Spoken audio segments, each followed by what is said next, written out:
Chapter 330. Suke calmed himself down and moved the arrogant Jiang Pingji aside. He continued to report the situation. According to Longjuan's instructions, the female troops were handed over to Maiden Jiang. So when I returned to Hejin County, I first went to find her to understand the situation. The Maiden Jiang that Suke mentioned was Jiang Nongqin. Suke kept his distance from Jiang Nongqin. She was a woman that no one could provoke. He came to Hejin from Langyi a few months ago. He wanted to find Jiang Nongqin to understand the situation of the troops. She was training the female troops. Her sparring partner was a tall and strong young man. He watched helplessly as she pinned him down and beat him up. It was really a beating. The young man was very big. The muscles on his arms were bulging. He looked very intimidating. However, his reaction was not as fast as Jiang Nongqin. He did not manage to grab the corner of her clothes. Instead, she grabbed his hair and pinned him to the ground. She pressed the sleeve knife against his neck. From the beginning to the end it was rough and clean. It was too scary. This kind of woman. Nongqin is very hard-working. Jiang Pingji had not seen Jiang Nongqin for a few years, but it did not mean that she had forgotten her. She would occasionally send her training lists, illustrated training plans, fighting tips, and some insights. Nongqin trained diligently every day. She would read and learn to read when she was free. Recently, she could even write letters to her and ask some simple questions. Jiang Pingji had always admired people who were willing to work hard to change the situation. Suke nodded in agreement. He had seen Jiang Nongqin's initial appearance. That was why he was surprised to see her change a few years later. Under Nongqin's management, the female troops had a vague scale. However, the average age of the adopted girls was too young. They could only carry out very basic training and help with some trivial matters. Those who were old enough and too weak would cry with just a little training. Nongqin could not be bothered to be gentle with such people. Jiang Pingji smiled. How did she deal with it? Suke's expression was strange. He said, Maiden Jiang told the female troops that they could either fight and kill here or go to the brothel to serve the men. Some people did not believe it. Jiang Nongqin mentioned it. She killed the chicken to warn the monkey. She directly sent someone to pick them up and told them where to sell them. After this, no one dared to cause trouble anymore. These girls were born in poor families and were not spoiled girls. After a few days they saw that Nongqin was not soft-hearted at all. Naturally they did not dare to say anything. They trained and learned to read together. Gradually they realized that Nongqin was not trying to harm them, so they gradually became loyal to her. As for the older women, Nongqin arranged for them to wash, sew and cook. At this time there was a question in the livestream room. De Zhuangzhu Furen, streamer, I think you can also teach them emergency treatment. The death rate on the ancient battlefield was very high. Most people did not die on the spot, but they did not receive emergency treatment and proper care after the battle. Lao Ciji Lianming, that's true. If the female troops want to gain the recognition of the outside world, they must take out a real hammer to shut those people up. At the very least, the host's subordinates must first acknowledge the meaning of their existence. If they could not only fight but also treat wounds and treat soldiers, they would definitely be able to stop a lot of rumors. No matter what the outside world says, the internal power of the host must be harmonious. Jiang Pingji did not ignore these suggestions. Her fingers gently tapped on the table in front of her. Since she asked Nongqin to adopt those orphans and form a female troop, she naturally had a series of measures and plans in mind. The suggestions of the audience in the livestream room were very feasible. But Jiang Pingji frowned. Although she had learned first aid, most of those methods were not suitable for ancient times. Streamer V, do you have books on battlefield first aid? Tang roasted chestnuts, yes. My sister majored in nursing. I will find her books for you later. Wei Xian Yang Jiawa, go away, don't fight with me. I majored in nursing and have 5 years of experience in the emergency department. Note, nonsense, I am the head nurse of the emergency department. Who dares to fight with me? In the past few years, Jiang Pingji spent most of her energy on learning, but she did not relax her suppression and testing of the system. After her efforts and the gradual defeat of the system, the level of the livestream room was upgraded to level 4, and the upper limit of viewers increased to 150,000. 150,000 viewers.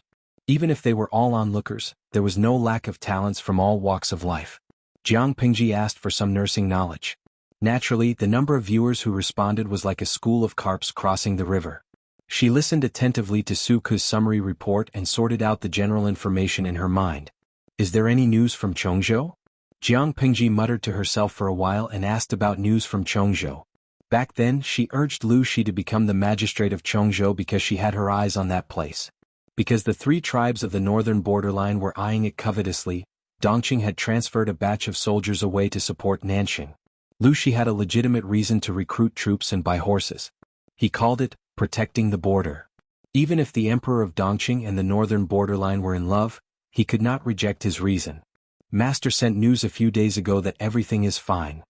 Yes, father is in Chongzhou, so I am not very worried. Jiang Pingji knew how rich the second branch of the Lu family was. They could build at least an army of 20,000 in Chongzhou. Coupled with her meticulously trained troops, it was not too shabby. Suke looked down. He could vaguely guess Jiang Pingji's intentions. According to Ku's understanding, now that all the princes have come of age, the situation of the fight for the throne is getting more and more serious. The relatives and the eunuchs have temporarily joined hands, stirring up the entire imperial court. Prince Changshu is full of ambition. I'm afraid he will make a big move next. Why don't you? Jiang Pingji shook her head. We can't. If we do that, it will benefit the north borderline that has been coveting it for a long time. She understood what Suke meant. He wanted to take advantage of the chaos in the court and Dongqing's people's misery to gain the upper hand and gather troops to occupy a piece of land. Of course, the bird that sticks out gets shot first. Naturally, she had to wait for the other forces to be unable to hold back and attract the firepower first. Then she would attack from behind. If that was the case, it would be equivalent to internal strife in Dongqing, allowing the north borderline to reap the benefits. Suku asked, does Lang Jun want to deal with Beijiang first? Let them fight for the hinterland of Dongqing first. Jiang Pingji curled her lips and said, defending against the foreign clans is a righteous cause. A fight between brothers and relatives and an outsider coming over to snatch something definitely had a different meaning. The 3 tribes of the northern borderline were outsiders. Beijiang seems difficult to deal with, but are the local forces of Dongqing really that easy to deal with? The relationship between the princes, the emperor, and the feudal vassals is at daggers drawn. Including the forces supported by other aristocratic families, there will be a chaotic battle within Dongqing. Rather than fighting with them, it's better to wait for them to finish snatching and then deal with them. Before that, we should first take down the 3 tribes of the northern borderline and occupy their horse farms. But this Beijiang? Dongqing has been fighting with them for many years, but we still can't do anything to them. Suku had also considered this point, but single-handedly challenging the north borderline was equivalent to dealing with a country. How could Chongzhou, a single prefecture, achieve this? Chapter 331. As the saying goes, know yourself and know your enemy and you will never be defeated. The factor that determined the outcome of a war was not only the military strength of the 2 parties, but also the battle of information between the 2 parties. Why were strategists so highly regarded in ancient times? That was the key. Those who were good at strategizing could accurately predict the enemy's mind, grasp the initiative, and determine victory from 1,000 miles away, even with scant information. In Jiang Pingji's opinion, these people not only had abnormally intelligent brains, but their analysis and deduction of the surrounding situation were also impressive. Others had only just seen the beginning, but their brains had already deduced the ending. That was the difference between ordinary people and strategists. But what if there was detailed, accurate, and real-time information? Even ordinary people could see some clues, and strategists were like tigers that had grown wings. Therefore, if Jiang Pingji wanted to use Chongzhou as a foundation and then plot to conquer the northern borderline, she had to understand all aspects of the northern borderline in detail. I will personally write a letter to my father and ask him to send people to collect information about the northern borderline in advance. Jiang Pingji said, the royal family of the northern borderline and Dongqing have been united by marriage for almost 3 years. It's long past the honeymoon period. Next, it's time to reveal the true intentions. The princess of the northern borderline and Yaina married into the royal family of Dongqing. She did not have any good intentions. Jiang Pingji was a witness to how she fooled around with the 4th prince, Wuma Jun, under the rockery before marriage. If she sincerely wanted to unite by marriage and ease the relationship between the 2 countries, would she have cheated on her future brother-in-law? She married the 2nd prince and became his princess consort. She had stirred up a lot of trouble over the years. It was a pity that the residence of the Count of Jinbei became the biggest cannon fodder. Princess Yaina was indeed the pearl of the 3 tribes of the northern borderline. She was quite intelligent. After becoming the daughter-in-law of the royal family, she quickly grasped the position of the 2nd prince, whose mother's family did not have a high status. She coaxed him into submission and turned him into her mouthpiece in the Dongqing court. When Nanqing borrowed troops from Dongqing to repel the enemy, the second prince followed Princess Anyina's plan and recommended the residence of the Count of Jinbei. Their reasons were also very legitimate and even irrefutable. The descendants of the Count of Jinbei were good at war, and the old duke was a general who had never lost a battle. If they sent the elite troops of the Count of Jinbei to help Nanqing repel the enemy, not only could it show Dongqing's sincerity towards Nanqing, but it could also promote the might of Dongqing in front of other countries. There was nothing wrong with recommending the residence of the Count of Jinbei. The problem was that the person who prepared the supplies was the second prince, and the military supervisor was a eunuch who had a deep grudge against the Count of Jinbei. The soldiers were fighting at the front lines, but the rations at the rear could not be supplied. The reinforcements who were supposed to cooperate with the operation were always late, the injured soldiers did not receive the care they deserved, and there was often a shortage of rations and horses. The elites of the residents of Northern Marquis were tormented by such a sinister little trick, causing them to be extremely exhausted. In the last battle, the military intelligence was delayed, and 7 or 8 out of 10 elites were lost. The Count of Jinbei, who had suffered a great loss, was not only reprimanded, but also demoted and stripped of the commander's seal. Without the elite troops to rely on, and the commander's seal that even the officials were afraid of was taken away, the current residence of the Count of Jinbei was already at the edge of a cliff, in imminent danger. Although it would fall at any time, it would be smashed to pieces. If it weren't for the fact that the officials were afraid of their reputation, the residence of Count Jinbei would have completely disappeared from Dongqing. From this point of view, it seemed that Princess Anyina had done nothing, but Jiang Pingji did not underestimate her. The princess's contribution to the current situation in Dongqing's court was indispensable. Su Ku furrowed his brows, leaving a few shallow wrinkles. The real intention is revealed? Jiang Pingji smiled coldly. Isn't it? Most of the elites of the Count of Jinbei have died in the battlefield of Nanqing, which is equivalent to cutting off 30 to 40% of Dongqing's military strength. The remaining military strength is concentrated in the hands of the officials, the Ming family of Zhangzhou and Prince Changshu. The three of them are not of one mind. Lang Jun is right. Lao Ai has misunderstood. Su Ku sighed and raised his hand to rub his forehead. He followed Jiang Pingji's train of thought and analyzed. There are many internal conflicts in Dongqing. If there is a scuffle, the 3 tribes of the northern borderline can reap the benefits. At the same time, there is the threat from the south. Back then, the 4 countries rushed to Nanqing's aid. The 4 factions of Nanman took the opportunity to negotiate for peace and won 2 to 3 years of recuperation. Now that they have recovered, Nanqing ceded land to seek peace and lost a large piece of land. They have yet to catch their breath. How can they withstand the strong invasion of the 4 factions of Nanman? The 4 factions of Nanman had enough recuperation. Now that they had a strong army and strong horses, Nanqing was still struggling at death's door. The destruction of the country was close at hand. If Nanqing fell, Dongqing would definitely face a pincer attack from the 3 tribes of the northern borderline and the 4 factions of Nanman.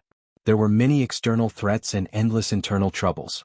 With such a situation, anyone could imagine that Dongqing would be the next Nanqing. It was a dead end with almost no solution, but Jiang Pingji wanted to find a way out of it. This is our chance, Xiaoyu, Jiang Pingji said calmly. Success or failure depends on this. Who said that the 3 tribes of the northern borderline would reap the benefits in the end? To open up the situation, the only way was to destroy the 3 tribes of the northern borderline. This was the only way out. It had to be said that this idea was extremely bold, but since Jiang Pingji said it, she naturally had the confidence to accomplish it. The hinterland of Dongqing was mostly flat and suitable for cavalry battles. Overall, it was easy to attack and hard to defend. The 3 tribes of the northern borderline had many horse farms and cavalry. Once Chongzhou fell, the cavalry of the 3 tribes of the northern borderline would rush into Dongqing. Based on the current situation, Dongqing would have almost no power to resist. If Jiang Pingji wanted to conquer the world, the 3 tribes of the northern borderline would be the best springboard. Conquer the northern borderline, destroy Dongqing, resist Nanman, and even destroy Nanman, then contend with the other 3 countries. To achieve this goal, she still needed an extremely important chess piece. This chess piece must have the ability to help her restrain the nail that the 3 tribes of the northern borderline had planted in Dongqing, Princess Anyina. Everything is ready. The only thing left is the wedding of the 4th prince, Wuma Jun. Jiang Pingji smiled mysteriously, but Su Ke did not understand. What did this have to do with the wedding of the 4th prince, Wuma Jun? Just as he was about to speak, Jiang Pingji's eyes turned cold, causing him to subconsciously swallow the words in his throat. After a while, footsteps were heard from outside. Langjun, everything is ready. Taksha's gentle voice came from outside the door. Suke silently raised his eyebrows at Jiang Pingji and gave her a look. His Langjun was really amazing. The footsteps were so far away but she could actually hear them. Yes, I'm tired. Go and prepare some hot soup and clean clothes. I want to take a bath later. Taksha bowed and said meekly, yes. Jiang Pingji's eyes darkened. She stood up and took a box from the shelf in the study. Let's stop here. Next, it's time for private matters. Jiang Pingji pushed the box in front of Suku and gestured for him to open it. Suku opened it according to her instructions. There was no gold, silver, or jewelry in it. There was nothing valuable either. There were only 2 dark yellow bamboo slips. Chapter 332. Suku took it out with trembling hands. There seemed to be an undercurrent under his calm expression. He almost couldn't hold back the trembling in his heart. His eyes were filled with tears. Jiang Pingji said lightly, this is the contract between you and Xuanmei. Take it as a wedding gift. According to the rules of the ancient times, the children of slaves were still slaves. They were born as slaves and were even worse than ordinary people. Jiang Pingji didn't need to use the contract to control them. Their existence would also become their weakness. It was better to take the opportunity to solve it. Return the contract, get rid of the slave status and be considered good people from now on. I have never regarded you as a servant of the Liu family. This can be seen from the fact that I allowed you to call yourself Ke instead of slave all these years.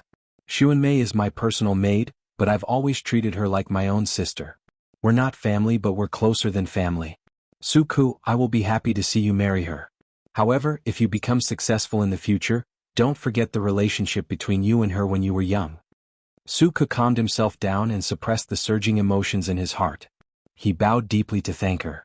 I will not forget today's promise. Jiang Pingji had warned him several times. How could Suku not understand her attitude of protecting Xuanmei? With this guarantee, Jiang Pingji reluctantly chose to believe him. However, the audience in the streaming room was worried. Lao Cg Lianming, #rubface. I feel that Suku has set up a big flag. Yinuajia Zhuge Qinma, I hope it won't be a slap in the face but it's a bit dirty. Matrimonial consulting lawyer, sigh. To be honest, based on my personal work experience, I don't think they will succeed. If Suku was placed in the modern world he would be a future rich and handsome man with IQ, looks and the ability to work. Xuanmei was an ordinary girl with looks but average other conditions. Although they were a good match, their potential was different. Their social status in the future would also be different. Boji and Broom, it can't be that different. Xuanmei's backer is the streamer. Suku dares to do this? Lao Cg Lianming, the streamer's temper is right. She is protective but she has her principles. If Sun Mei was self-reliant, the host would definitely be happy to help her. But Sun Mei looked like a conservative ancient woman who was docile and obedient. If Suku really let her down in the future she would probably choose to endure it instead of exploding. Not to mention, it wouldn't be considered as letting her down. After all, in the ancient era one man had many concubines and it was legal to have concubines. Jiang Pingji did not miss out on these comments. After a long time she posted a bullet screen. Host V, I trust Xuanmei and Suku. As for their marriage it was better to give their blessings first. That's right. Only then did the livestream viewers react. She hadn't even gotten married yet and they were already saying bad things here. This wasn't a good sign. As a result, the screen in the live broadcast room exploded, and all kinds of large rewards fell from the sky. Small rewards like lollipops, lovers' hearts and blue and white bounties were basically bundled together. Jiang Pingji took a peek at the backstage and saw the notification of rewards appearing like flowing water. Viewer, Inhumane Tycoon, rewarded 99 groups of 1314 lollipops. Viewer, Don't Lack Money, rewarded 666 groups of 520 lovers' hearts. Viewer, Love Suku the most, rewarded 1314 blue and white bounties. Further down there were dazzling blue enchantresses, kidney apples and other reward props. Apart from these small rewards, the large rewards came in one after another, almost drowning the backstage of the livestream. Viewer, Doryman, rewarded 99 groups of a pair for a lifetime, wishing Suku a happy wedding. Viewer, Shirley Hongzhuang rewarded 99 luxurious private yachts, wishing Suku and his wife a happy marriage. Viewer, Lao Siji Lianming rewarded 99 luxurious private jets, wishing Su Ku and his wife a happy birth. A pair for a lifetime, luxurious private yachts, and luxurious private jets were all reward props of the livestream system. The former was worth 999 popularity points, and the latter two were worth 1,000 popularity points. What did it mean to reward 99 groups of such valuable reward props in one go? Jiang Pingji secretly rolled her eyes. These people usually kept a low profile, but when it was time to join in the fun, they competed with each other. This wave of rewards lasted for a full half an hour. Jiang Pingji counted the points of popularity earned from rewards alone, which was close to 2.6 million. After splitting the points with the system, Zhou the exploiter Jiang Pingji had almost 1.29 million points of popularity in her account. Looking at the points backstage, Jiang Pingji secretly raised her eyebrows. Just as the system said, the more viewers there were in the live stream, the easier it was to obtain popularity points. However, how long could the popularity points the system obtained last time be enough to support its activities? The live stream was already at level 4, which meant that the system needed more popularity points to maintain its daily operation. In the past few years, she had figured out the system's appetite, and controlling it was getting easier and easier. It was just a bunch of copied data. How could it escape her grasp? Host V, you're so generous? Is this considered generous? The audience in the live stream snorted. The streamer had never seen the world. There were many rich people in other live streams, and their actions were considered generous. They rewarded without saying a word. If Jiang Pingji was willing to act cute and call them brothers and uncles, the rewards would be even more. Even if she did not sell her body, there would be many rich people fighting to spend money on her. This was called a child who cried and screamed would get milk. The streamer never cried or made a fuss. She was a clear stream in the livestream world. Host V, it seems that I have to urge Xuanmei and Su Ku to finish their business as soon as possible so that they can have a baby. The audience, they were stunned for a moment, not understanding what Jiang Pingji was referring to. Very quickly, they realized that the unscrupulous streamer was already thinking about the money for the baby's milk powder and the baby's birthday party. Oh, they seemed to have forgotten something. Could Su Ku and Xuanmei receive the gift of the props rewarded to the streamer? The answer was definitely no. Jiang Pingji would not exchange the popularity points for real money because the system did not support it. However, as the head of the family, Jiang Pingji would naturally prepare a generous dowry for Xuanmei so that she could have a grand wedding. As for Su Ku, she would first give him a few years' salary in advance and organize a grand wedding. Compared to the complicated weddings of rich and powerful families, the weddings of ordinary people were much simpler. Su Ku and Xuanmei's marriage was approved by the head of the family. Next, they could enter the main topic. However, Su Ku was a scholar and valued etiquette very much. Since it was a legal marriage, even if everything was simple, the 3 letters and 6 etiquettes could not be omitted. This matter was handed over to Su Ku's only elder, his widowed aunt, to handle. Xuanmei had stayed in Hejian to take care of Su Ku's aunt for many years. She had long regarded her as her own daughter, so she naturally paid attention to this matter. Jiang Pingji turned off the live stream and took a bath to her heart's content. Just as she put on her pajamas, the footsteps of a maid came from outside. Langjun, the dowry that Chongzhou prepared is here. Jiang Pingji smiled after hearing that. Chapter 333. A low-key and simple carriage stopped at the corner gate of the Lu residence. Lady Hui, we've arrived at the Lu residence.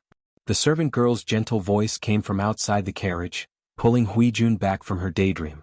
She pursed her lips and hid the excess expression on her face. She revealed the perfect smile that she had trained for years and got off the carriage.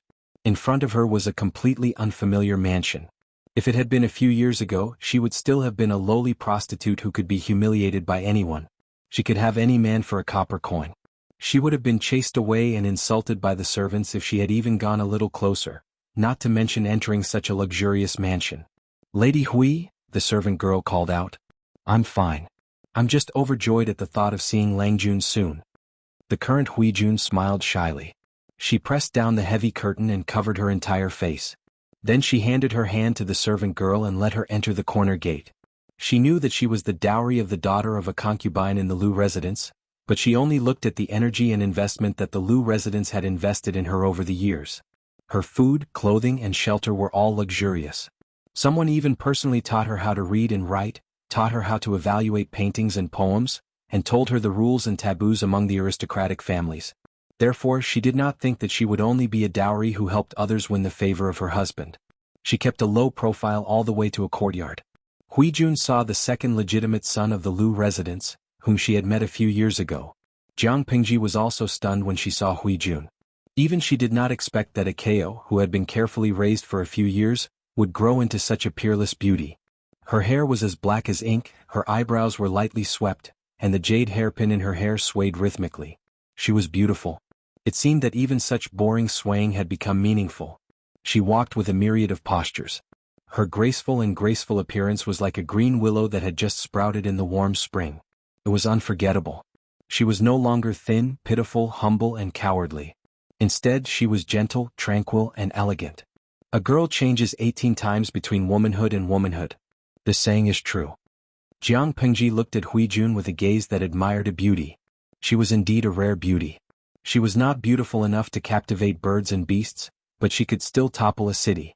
Huijun tried her best to stop her spine and used everything she had learned over the years. Although she looked calm on the surface, her heart was pounding like thunder. Her palms were sweaty and her back was stuffy. Her breathing quickened. It was as if the air had become thin when she saw Jiang Pingji for the first time. Huijun leisurely sat down and revealed her most perfect smile. She bowed in a textbook manner. Servant Huijun greets Lang Jun. Don't be so nervous. Jiang Pingji laughed involuntarily. Huijun's demeanor made her feel like she was the dean, while Huijun was a nervous student waiting to be inspected. You've done very well all these years. The promise I made to you all those years ago still stands. Huijun secretly heaved a sigh of relief. Only now did she realize that her back was drenched in sweat. Since that's the case, can Lang Jun tell Huijun what you want me to do? She looked at Jiang Pingji with her clear eyes.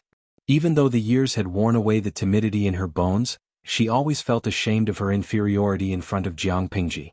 She wished she could bury herself in the ground so that Jiang Pingji would never see her again.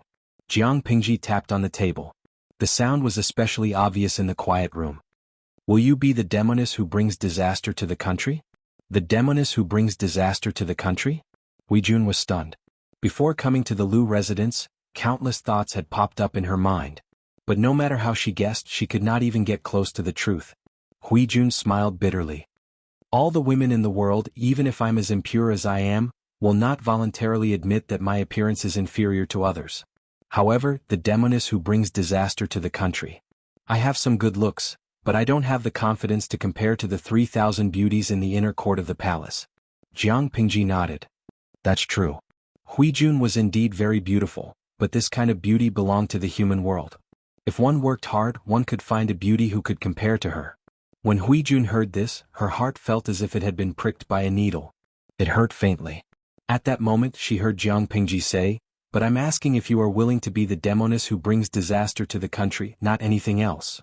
Huijun hurriedly replied, "Of course I am willing." Perhaps it was because she had been humiliated since she was young and had tasted sorrow, but Huijun had always longed for someone to save her from this sea of suffering.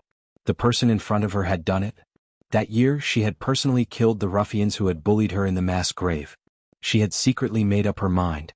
Even if she had to go through a mountain of knives or a sea of flames, she would not hesitate to give her life to the person in front of her if he asked.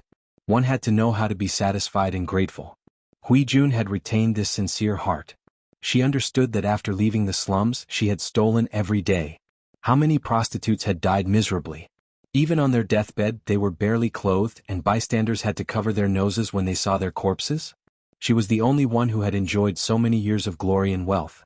Perhaps she could go one step further in the future. Why would she not be satisfied?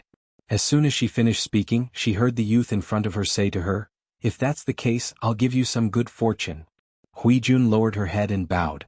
Jiang Pingji was speechless again. It's not that easy to be the demoness who brings disaster to the country. You might even face the situation of being reviled by the people of the world, so consider carefully. Huijun shook her head and said, "Langjuan's words are wrong. So what if I'm the demoness who brings disaster to the country? Isn't that the noblest woman in the world? Everything in the world is at your fingertips. You can live freely and not be trampled on and humiliated by others. You can even make those who were once high and mighty bow or even break their backs. How is that not good? As for what happens to one's reputation after death, one is already dead. Who cares about what happens after death? So what if the people of the world reviled her? Throughout history, although no femme fatale could end well, no one had the ability to teach them a lesson. No matter how they died, they enjoyed glory and wealth while they were alive. Jiang Pingji choked on Huijun's words. She did not expect Huijun to think that way. It's naturally the best that you can think that way. Jiang Pingji raised her hand and pointed at the medicine on the table that was still steaming. Drink it. Huijun got up and took 2 small steps. Without asking what the medicine was, she raised her hand and picked up the bowl of black, bitter, and unpleasant medicine. She tilted her slender and fair neck and gulped it down. Jiang Pingji passed her the candied fruit. She accepted it readily and silently kept it in her mouth. When the bitter taste in her mouth was suppressed, she spoke timidly. Your servant has a wish. Can you fulfill it? Thinking of her own request, she felt that her tongue was about to be tied. Sure. Jiang Pingji nodded and agreed. Langjun, can you hug me? She blurted out. Her heart was faintly filled with hope and apprehension. Jiang Pingji looked into Huijun's eyes and suddenly understood. She opened her arms slightly. Chapter 334. Jiang Pingji maintained her posture and patted her back until the breath in her arms gradually calmed down. The medicine that Huijun had just drunk was not poison, but a bowl of thick sleeping medicine. Silly girl. She sighed softly and put one hand under Huijun's armpit and the other under her legs. She lifted her up easily. Takshu, no one is allowed to come near the courtyard without my orders. Takshu secretly glanced at the sleeping Huijun. Her expression froze for a moment, then disappeared as if it had never appeared. Your servant understands. She bowed and retreated, gently closing the door of the bedroom. Jiang Pingji turned around and walked into the bedroom. She lifted the thin blanket on the bed and placed the sleeping Huijun on it. With a thought, the back end of the system opened the package. There were a few strange cards that shone brightly in color. The system felt vaguely uneasy, but it could not stop Jiang Pingji at all. It could only test her nervously. It deliberately said in a relaxed tone, Host, what are you doing? Jiang Pingji did not even frown this time. She just took out all the cards stored in the package and placed them on the table according to the order in which they were obtained. Her slender fingers brushed across the surface of each card, and her eyes revealed a dangerous message. She picked up a card, and the golden words of introduction appeared automatically. XX Masterpiece, Winding Corridor of 9 Turns. Wonderful and unpredictable. You deserve it. No man will be able to live without your charm. Men will be intoxicated and unable to extricate themselves. You will truly have a harem of 3,000 beauties and 3,000 adoration. From then on, the king will not attend morning court. Jiang Pingji glanced at it with a face full of disdain, but she still picked it out. Easy Pregnancy Pill, the new voice of a young phoenix. Lin Ji shows auspiciousness. Once chosen by the king's side, 3,000 adoration will gather, but flowers will not bloom for 100 days. One can only sigh that beauties age quickly and men's hearts are fickle. If you have a son by your side, you will definitely stand at the top of the harem and laugh at the flowers competing for beauty. This card was not very useful at the moment. After Jiang Pingji thought about it, she put it away and picked up the third card. Full breasts, wrists raised high, body turned, and breasts covered with silk clothes. A full cleavage is one of a woman's most powerful weapons. Having an impressive chest is undoubtedly a powerful bargaining chip. Other people conquer the world, you conquer the man who can conquer the world. The fourth card. Willow's slender waist, slender and enchanting. A waist that can't even be grasped is every woman's dream. P.S. When this card is used together with full breasts, it will have a miraculous effect and bring men a visual impact. The fourth card had appeared twice. The first time was when the system gave out the reward for the mission, saving Meng Liang. But Jiang Pingji didn't care about the system at that time, so she killed Meng Liang and failed the mission. Later, in the semi-interactive livestream mode, Jiang Pingji started the livestream mission. After completing the mission, she drew a card from the silver chest. The system lived up to its reputation as a harem drama streaming system. It understood the essence of the appearance association, and most of the rewards it gave were to improve one's appearance. Apart from that, there were also quite a number of limb correction devices such as this one. Straight jade legs, long and slender, perfect and flawless. Another example, snow white wrist, slender like a willow, elegant and alluring. Not only did it improve one's appearance, but it also enhanced one's temperament and charm. Cold and aloof, seductive to the bone. After using it, One will have the cold and elegant temperament and natural charm of the goddess of the ninth heaven. Jiang Pingji was also confused by the description of the card. Was her language bad or was the system contradicting itself? Actually, that was what the system wanted to express. A cold and aloof fairy in front of others but a slutty woman in bed? But that was not the main point. Jiang Pingji had always thought that it was the most shameless of all the cards. Eternal Virgin. Use this card and you will have the firmness of a virgin. When used together with XX Masterpiece, both of them will have a qualitative improvement, allowing a man to enjoy eternal happiness. The Emperor loves color. A moment of freshness won't make him linger on you. Only by being fresh all the time can his heart and body be attached to you, so that the Emperor's favor in the harem will never fade. Other than that, there were other cards with different functions. For example, she had delicate snow-white skin, silky black hair, light pink fingernails, cherry blossom-colored lips, mesmerizing eyes, long and thick eyelashes like a small fan, slender and sensitive neck. Jiang Pingji did not slack off in the past few years. She did live streaming when she needed to, and she did it in whatever mode she needed to. With such diligent work, she gradually accumulated a large pile of cards over the years. At the beginning, the rewards given by the system were more expensive. As time went on, the cards that were drawn became more and more ordinary. Basically, they only modified and optimized parts of the body, while some increased some charm. Jiang Pingji did not expose the system and pretended that she did not know. System, you're so smart. Why can't you guess what I'm going to do? Jiang Pingji sneered coldly and mocked. We've been tied together for almost 4 years. Don't you know me well enough after such a long time? Do you think I'll use these cards on myself? Of course, I'm not taking them out to admire the contents. Guess what I'm going to do? System, it did not dare to guess. Jiang Pingji said, I remember I asked you before. These cards do not take effect instantly. No matter how powerful the system was, it could not complete plastic surgery for someone in an instant. According to Jiang Pingji's knowledge, the effects of all cards were slowly modified based on the user's foundation. The length of the modification depended on the final effect. For example, temperament modification, most of them only required 1 or 2 days. Others required 10 days to half a month. The system did not want to say anything, but Jiang Pingji's actions made it anxious. Host, using items produced by the system on someone other than the host is against the relevant regulations of the system. Jiang Pingji sneered coldly and threw out a card. The system looked at it and was suddenly speechless. The content of the card was a little ridiculous. Yang Baoxiang, natural body fragrance. When a man smells it, his sexual desire will increase greatly. It can increase the pleasure of a couple's bedroom and make a man not impotent for a long time. The card used a woman's body as a carrier, but the one who benefited in the end was the man. Strictly speaking, it was considered to be used by someone other than the host. Jiang Pingji carefully studied the original contract.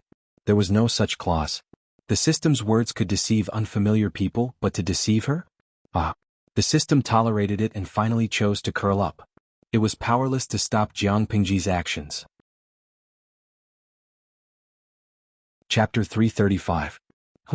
Huijuan's face quickly turned red. She furrowed her brows as if she was enduring great pain. She grabbed Jiang Pingji's sleeves with both hands and curled up her body like a prawn. Her skin was covered with a thin layer of sweat. She looked very helpless and pitiful. One could not help but feel pity for her. Jiang Pingji blinked her eyes. Her mind, which had yet to waver, calmed down again. The system said, Host, you're digging your own grave. You've seen her at her worst. Aren't you afraid that she'll harm you once she gains power? You have to know that some people in this world deserve to be trusted and some don't. Jiang Pingji curled her lips and said firmly, It's obvious that Huijun has the right to be trusted by me. I won't doubt someone I trust unless she betrays me. It was not an easy task to plot against Jiang Pingji. You saying such naive words only proves that you don't understand people's hearts well enough. The system said coldly, Human nature is very complicated. The person in front of you is obviously not someone of noble character and unquestionable integrity. Host, you did pull her out from the lowest point of her life. She will indeed be grateful to you and want to repay you with her body. But once she gets to a higher place, this experience will be a dark history that she needs to erase. Jiang Pingji laughed mockingly. You're a system and you want to teach me what human nature is? The system choked hard at her words. If it had an expression, its face would be as black as ink and as gloomy as water. After a while, the system spoke in a strange tone. Actually, host, you shouldn't have satisfied her request just now. She already knows your gender. Jiang Pingji asked, why?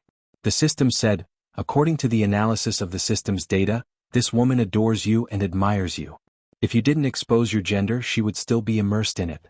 Many facts have proven that women who have a place to return to are far easier to control than women who have no attachments. If she really falls in love with you, she'll work for you for free. Aren't you afraid that she'll turn evil and take the opportunity to stab you? This time Jiang Pingji laughed. She thought she was shameless enough, but she didn't expect the system's true colors to be so hateful. I think you seem to have misunderstood. Jiang Pingji shook her finger and said seriously, first of all, it's a fair deal between me and Hui Jun. I'll give her glory and wealth and help her pave the way to the top. In return, she'll work for me and help me achieve my goals. It's only fair. If he used fake feelings to deceive and restrain her, it would be considered as emotional fraud. In my opinion, this is a method that only scum would choose. The system said that Hui Jun was in love with her, and Jiang Pingji could tell. It was precisely because of this that she agreed to Hui Jun's request in order to sever her thoughts. It would have been fine if he didn't know about it. However, he clearly knew that Hui Jun was interested in him, yet he pretended not to know about it. He allowed the other party to carry the misunderstanding and become the bride of the Lu residence's younger sister's concubine. According to the plan, he would walk the path of a demoness who brings disaster to the country. If he wasn't scum, then what was he? Jiang Pingji didn't have any moral values, but she couldn't bring herself to bully the feelings of the weak. On the other hand, the system that made such a suggestion, that's all you've got. There was nothing to fear. Hui Jun slept soundly for the entire night, almost dreamless until daybreak. Ever since she could remember, she didn't know that she could sleep so peacefully and so relaxed. She got up in a daze, and the unfamiliar blanket covering her slid down as she moved. She couldn't help but be startled. Looking around, she realized that the furnishings were very clean and neat, and there was a faint fragrance of incense in the air. It didn't look like a lady's boudoir at all. Are you awake, miss? An unfamiliar female voice came from outside the room. Hui Jun pursed her lips and said cautiously, yes. She had already guessed who the room belonged to. Taksha pushed the door open, and a few maids followed behind her. They carried copper basins, towels and other things and silently helped Hui Jun wash up. Miss, you're really pretty. One of the maids was stunned and couldn't help but murmur. There was a hint of infatuation in her eyes. Hui Jun frowned, feeling puzzled. She knew that she was pretty, but it shouldn't be to the extent that the servants of the Lu residence would be so dazed, right? Looking at the lady in the mirror, Hui Jun's eyes were filled with hesitation. Her face was still the same and her facial features were still the same, but for some reason, there was something more than the day before that made her even more bewitching. After washing up, Hui Jun secretly calculated in her heart, feeling a little apprehensive. Your servant offended you yesterday, Lang Jun. Please forgive me. When Hui Jun appeared on the screen of the streaming room, Jiang Pingji seemed to hear countless howls of wolves. She smiled. She wasn't attracted by that bewitching aura, and her eyes were still clear. You're not guilty, so why do you need to forgive me? Do you want to sit down and eat with me? Your servant will boldly accept your invitation. In ancient times, there were very few varieties of breakfast. Even the gentry only ate a little more meticulously. However, the audience in the streaming room expressed that even if they had watched it for a few years, they still wouldn't get tired of it. Moreover, there was a classical beauty today. She was a feast for the eyes, and they could eat a few more meat buns just by looking at her. The two of them finished their breakfast in silence, and Jiang Pingji dismissed the other servants. Do you know what to do in the future? Hui Jun thought about it and said, help the second Nyangzi gain favor and fight for the fourth prince's favor? After all, she was a bride accompanying the bride. Apart from that, she really didn't know what else she could do. However, if that was all, it wouldn't explain the amount of effort the Lus had invested in her. No, in fact, this has nothing to do with my sister, Jiang Pingji said calmly. Nothing to do with it? Hui Jun heard that and her heart skipped a beat. She vaguely understood something. She didn't know about the fight for the throne, and she didn't know which prince was more likely to ascend to the throne in the future. However, since she was going to be a beauty who brought disaster to the country, she would naturally be by the emperor's side and attract all of his attention. She wanted him to be infatuated with her, to the point where he would disregard the laws of the country. The Lus had arranged for her to be a bride accompanying the bride. It was probably not to invest in the fourth prince. Your servant heard that the emperor is in good health. She probed. The emperor was in good health, which meant that the emperor had many more years to live. It wouldn't be the time for the princess to covet the throne. If she guessed correctly, she wanted her to seduce the fourth prince and use Wuma Jun to go to the emperor's side? Huijuan's eyes flashed and her expression changed slightly. Jiang Pingji knew that she had guessed the truth. She nodded slowly. Your servant understands. She took a deep breath and showed the expression of a brave man who had made a decision.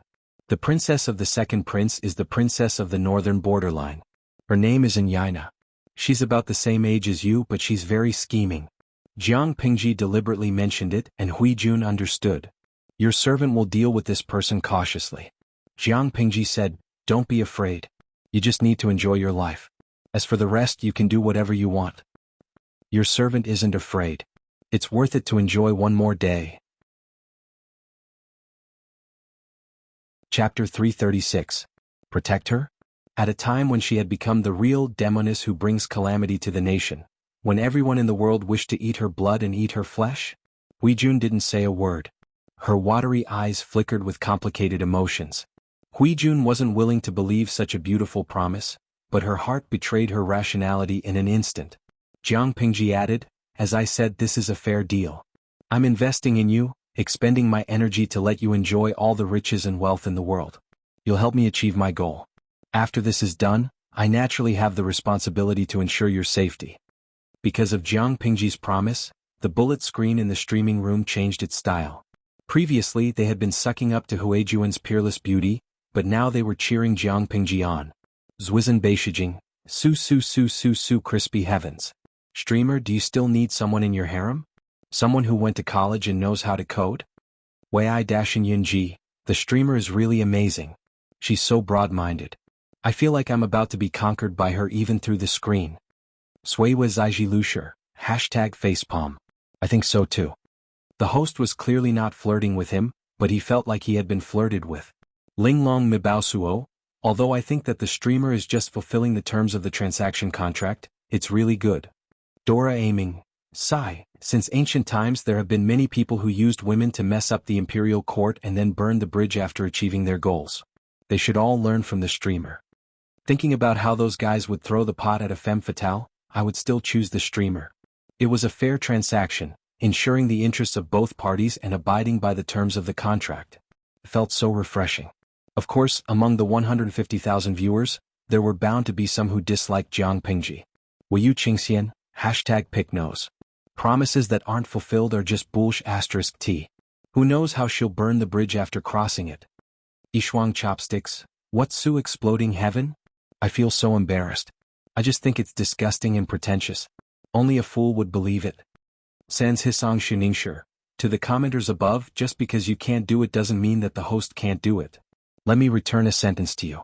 The host's words are a promise, but is your malicious speculation the truth? His face was as big as a basin. I don't know if the host is Sue or not, but I know that she is very responsible and broad-minded. Of course, a man who dared to point his sword at the throne couldn't even protect a woman? Huijun did not know that there was an audience watching the live broadcast, nor did she know about their comments. She was not a fool, but she still chose to believe them. Since you've said so, your servant will wait for Longjuan's arrival at Shangyang Palace. Before that, she wanted to live well and live more freely than anyone else. All right. Jiang Pingji scrutinized Huijuan's appearance. Those cards did not take effect instantly. There was a buffer period in between, and the user's original appearance would gradually change. The first to take effect were the temperament and minor adjustments cards. The current Huijun already possessed a mysterious aura that bewitched people with every move she made. Her eyes also had a deep allure to them. If one was not on guard, it would be very easy to be attracted by her. Cover your face with a veil for the time being. Wait until my stepsister and Wuma Jun. Then you will look for an opportunity and wait for the right time to act. Huijun nodded. Your servant will bear that in mind. As long as she firmly hooked onto Wuma Jun and won his favor, Huijun did not believe that she could not find an opportunity to get close to the emperor. Jiang Pengji thought of a certain detail and mentioned it to Huijun, lest she break a taboo in the future and be harmed instead. Your appearance is very similar to the white moonlight in the emperor's heart. Use this well. It may become a sharp weapon for you. If you can replace the white moonlight, that would be the best. Jiang Pingji smiled coldly and said to Huijun, of course you don't have to deliberately imitate that person's words and actions. After all, a substitute can never replace the original. Only by becoming another white moonlight, the beloved of the emperor, can you gradually erase everything that the previous person left in the emperor's heart. As for how exactly to do it, you're so smart. You can figure it out yourself. White moonlight. Huijun did not understand. She did not understand what the term meant. A sweetheart that one wishes for but cannot get. Or, in other words, one has already obtained but has no choice but to give up for some reason. Huijuan's eyes widened in surprise. In the hearts of the people, the emperor was the most omnipotent person in the world. There was actually a person in this world that the emperor could not obtain? Oh yes, after you enter the palace, remember to secretly investigate the Wang family. The late Wang Guifei was the birth mother of the fourth prince. Wumajun Huijun silently remembered all of this. She tilted her head, her eyes filled with doubt. I wonder what kind of temperament the white moonlight in the emperor's heart has? Jiang Pingji thought about it and said, probably the kind of weak woman who can't breathe without a man. Your servant understands. Since the white moonlight was a gentle fairy, Jiang Pingji would take the bold path and be a seductive enchantress. After temporarily settling Huijuan's matter, she rummaged through her little treasury and picked out many good things for Xuanmei's dowry. As she was listing out the items, Takshu, who was outside the house, pushed the door open slightly. She bowed and said, Langjun, the second Yangzi requests to see you. The second Yangzi? That stepsister? Jiang Pingji frowned. She rummaged through Lu Shi's memory and could only find a vague young figure. Although they lived in the same house, Lu Shi had almost zero contact with his stepsister. After Jiang Pingji came here, she had never seen her. Later, she went to Langyi to study, so she had never seen the legendary second Yangzi of the Lu residence. Let her come in. Jiang Pingji tidied up the table. Not long after, light footsteps and the rustling of clothes came from behind the screen. When she saw her stepsister's face, she suddenly smiled. She completely understood Lu Shi's intentions. Why did he insist on marrying her stepsister to Wumajun? Have a seat, we're a family, there's no need to be restrained.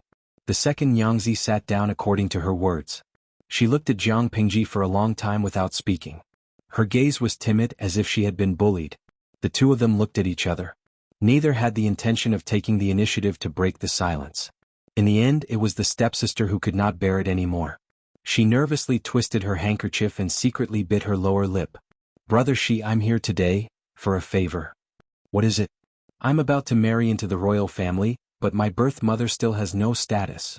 Jiang Pingji interrupted her and said, and then? Brother Shi, can you write a letter to father? My identity in the residence is rather awkward. If I marry into the royal family, which has strict rules, and someone uses my birth mother's matter to poke my nose, father and brother Shi will lose face, won't they? Jiang Pingji narrowed her eyes and looked at her stepsister. Whether her words were true or false, could not be hidden from Jiang Pingji's eyes. Chapter 337. Her stepsister choked on her words, but she still didn't give up and said, I just want to give my birth mother a title. I have no other intentions. Her father had been away from home for many years and had never been to the backyard. She was depressed and could only rely on her younger sister. Now, little sister was about to marry into the royal family and become someone else's wife. In the future, she would no longer have the opportunity to serve mother. Brother Shi, as children, you and I should understand this worry. Her stepsister spoke very sincerely. Her eyes were faintly filled with tears, which moved the hearts of those who saw it. The audience in the live broadcast room also softened. Tudu Feichio, she's quite a filial girl. I think it's normal for her to help her lowly mother get a status. Noodle House head chef, sigh, he looks so pitiful. Lao Siji Lianming, what a pity. The host was born from his first wife. This concubine-born sister and the host were not born from the same mother. In modern terms, would you want to help a mistress get a proper status just because your half-sister is pitiful? Isn't this a joke? Go to the toilet with fingers? The problem is that ancient times and modern times are different. In ancient times, it was legal for people to have multiple wives, okay? They were not mistresses. It's legal for a man to have more than one wife, not 3 or 4 wives. In addition, I've been following the live broadcast room for several years. My stepsister's birth mother can't even be considered a concubine. How can she have the face to ask for a status? Although it was called filial piety, it was actually more of a threat. Jiang Pingji frowned and glanced at the bullet screen in the streaming room. She sent a bullet screen to quell the debate. Host V. My stepsister is not my biological daughter, she was adopted. She didn't know, but her biological mother definitely knew. Naturally, she wouldn't urge her to ask for a title. This could only be her own idea. If she was really filial, she could have written a letter to her father after she got married. She hadn't even gotten married yet she came to me to tell me about this. In the name of filial piety, it was actually a threat. How could her thoughts be pure? She was Lu Shi's only legitimate son, but she was now 15 years old. In ancient times, she would have been a man who could have married and started a career. What kind of adult son would interfere with the status of his father's concubine? Jiang Pengji looked at him coldly and asked, First of all, you only have one mother, which is your father's legal wife. Secondly, mother had helped father take care of the backyard for many years. Had she ever mistreated anyone? If your words spread out, are you trying to accuse mother of being unjust, saying that she was harsh and sinister? His sister's face turned pale and she did not dare to speak again. Jiang Pengji took out a booklet from the table and threw it to her. She said, This is the list of dowry that I prepared for you. It's more than enough. You don't have to be petty with me. You can go and look at the other concubine daughters. Which one of them has such a generous dowry? Marrying the fourth prince was the best marriage that father had planned for you. Mother was afraid that you would feel inferior and think too much, so she opened the treasury to prepare for your marriage. His stepsister's face looked as if it had been painted with several layers of lime water. It was deathly pale, and her eyes were filled with terror as if her thoughts had been seen through. Jiang Pengji squinted her eyes and said in an impolite tone, Don't think that the manor lacks anything from you. I don't owe you or your birth mother anything. You are going to marry into the royal family and have a meteoric rise, but so what? You said that as a child I should understand your filial piety, but you are also going to be a wife. Shouldn't you understand the feelings of a legal wife? A mere concubine's daughter is going to marry into a noble family. A large amount of dowry has been set aside for her marriage, and you still have to promote a thorn in your side to disgust yourself. How can mother keep her face? His stepsister picked up her dowry list. She did not look at the contents listed at the back, but the items at the front were enough to dazzle her. Just as Jiang Pengji had guessed, his stepsister came this time with her own intentions. She reminded Lu Shi and his son not to forget that she was going to join the royal family. She represented the face of the Lu manor, so the dowry list could not be too small. If it was not enough, she should be given a good reputation. Even if she could not be recorded as a legal mother, she should be given the status of a concubine to her birth mother. Jiang Pengji said leisurely, You are a young lady who is going to get married. Don't meddle in the affairs of father's backyard. After she finished speaking, his stepsister was filled with joy and fear. She casually found an excuse to return to her courtyard. Looking at her stepsister's back as she left, Jiang Pengji raised her eyebrows and threw the matter to the back of her mind. In another place, Su Ke's aunt happily chose an auspicious day. The tailor was measuring Su Ke's figure. Aunt, choose an early date. It's best to get it done within half a month, Su Ke said. His aunt was doubtful.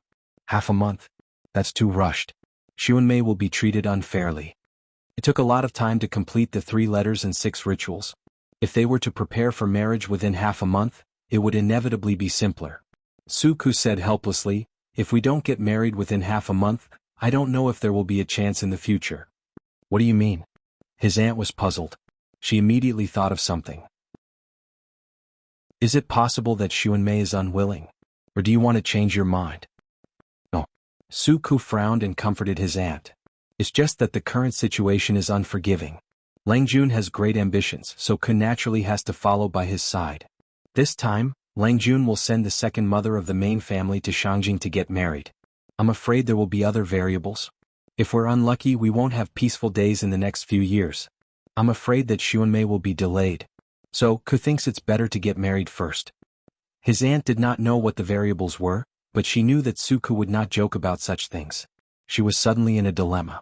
Su Ke said in a low voice, After we get married, I'll compensate her properly. His aunt's face turned cold. She understood that according to Su Ke and Xuanmei's age, they really could not be delayed any longer. After a long time she said, Forget it. We're ordinary people. We just want to have a lively and festive event. We can save the unnecessary formalities.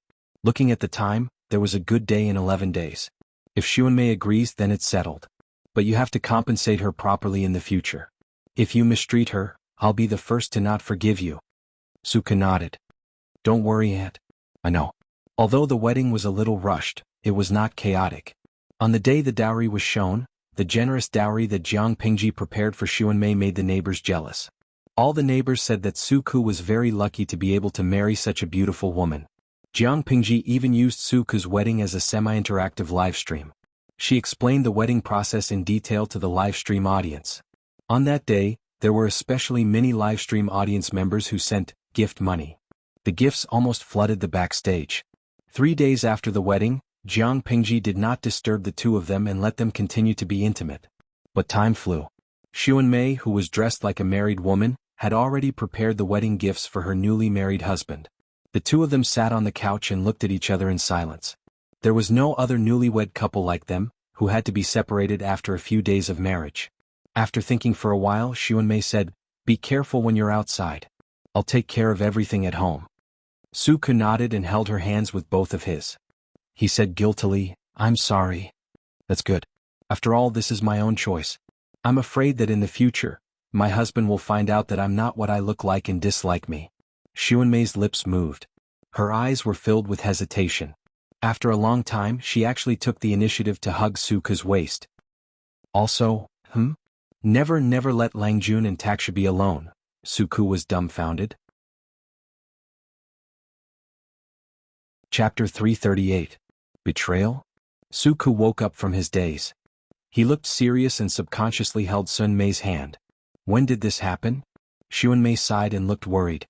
She said in a pleading tone, "It's really inconvenient for me to say more about this matter, but don't worry. Langjun is a clever person. I'm afraid Takshu won't be able to deceive her. I really don't want to talk about the past. But could Suku stop here? Tell me clearly. Tell me what you can." Suku sighed. His eyes became especially serious. "Since you and I have become husband and wife, we are naturally one. We share blessings and misfortunes.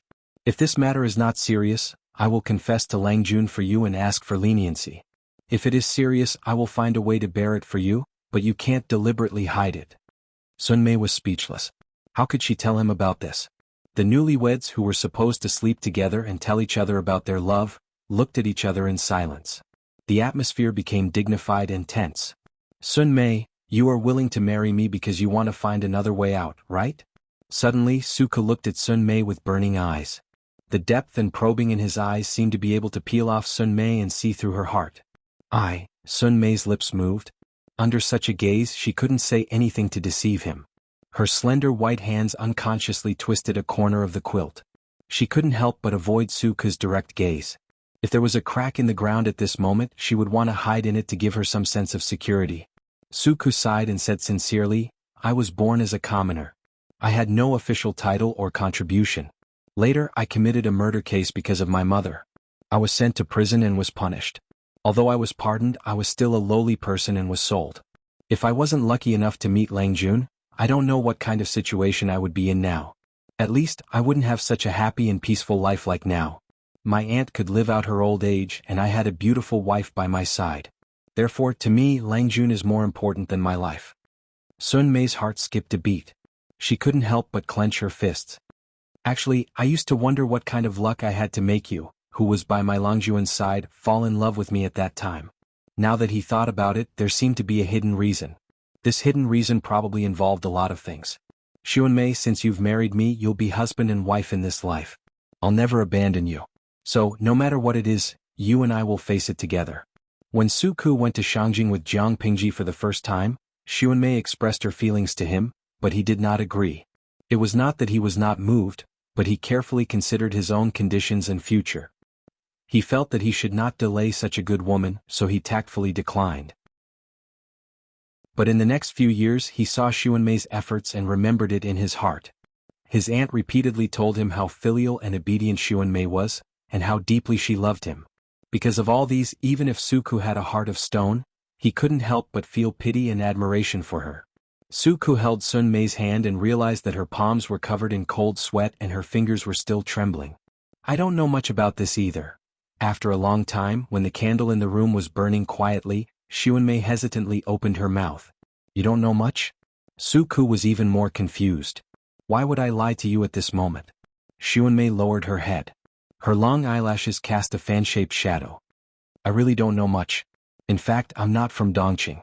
I'm originally from a small village at the border of Zhongzhou. I still remember that there was a drought in my hometown. There was no harvest for thousands of miles of wilderness. Every family would fight to the death for a bit of tree bark. From Zhongzhou? Suku was shocked. He hurriedly gathered his thoughts and listened carefully to Xuanmei's story. Later, my father was instigated by someone and actually wanted to sell my mother to a brothel in exchange for some food. I was stubborn at that time and was famous for being shrewd. It was as if my heart was covered with lard. I raised a kitchen knife and chopped the man until he was half dead. Xuanmei's calm narration made Suka shocked and distressed. He was afraid that she dared to kill her father, but the reason she did it was because she had no other choice. As for distressed, it was naturally because he felt sorry for the young Xuanmei. I was extremely afraid. Every time I closed my eyes, it was as if there was a malicious spirit surrounding me, wanting to take my life. Killing one's father was an unforgivable crime. Even if her father was not dead, Xuanmei was so afraid that she wanted to escape. However, a large-scale drought and food shortage created a large number of refugees. Xuanmei was still very young at that time and could not protect herself at all. In the end, she was caught by human traffickers and secretly sold to Dongqing, which was adjacent to Zhongzhou. Xuanmei found an opportunity to escape. Hearing that Xuanmei escaped from the hands of human traffickers, Suku could not help but think of himself. He was also prepared to escape, but Jiang Pingji intercepted him and his plan went to waste. Later I became a child beggar. I met an old beggar and learned some stealing skills. I was so hungry that I went to steal. That day, I accidentally stole the jade pendant from the late madam's waist. Speaking of this, Xuanmei couldn't help but burst into a smile. Fortunately, this servant was lucky to meet the late madam, who was kind and generous. If it was someone else, I'm afraid they would have been beaten to death. The late lady, who was Gu Min, felt that Xuanmei was pitiful. She was also a girl. If she continued to wander the streets, her future would be ruined. She had the body of a beauty. When she grew up, wouldn't the hooligans have designs on Xuanmei? Therefore, Gu Min brought Xuanmei back to the Lu residence and made her a servant in the residence. She guaranteed that she would not be hungry for 3 meals a day. I thought that this would be the end of my life. I would marry a manservant after I reached marriageable age. When I got older, I would become a wet nurse in the residence and serve the young master. Unexpectedly, the late lady's health deteriorated day by day. That year, when the plum blossoms were in full bloom, she suddenly passed away. After Gu Min passed away, only Lu Shi was left. The entire Lu residence was shrouded in dark clouds. Lu Shi carefully selected and finally chose Xuanmei and Takshu to be his personal servants.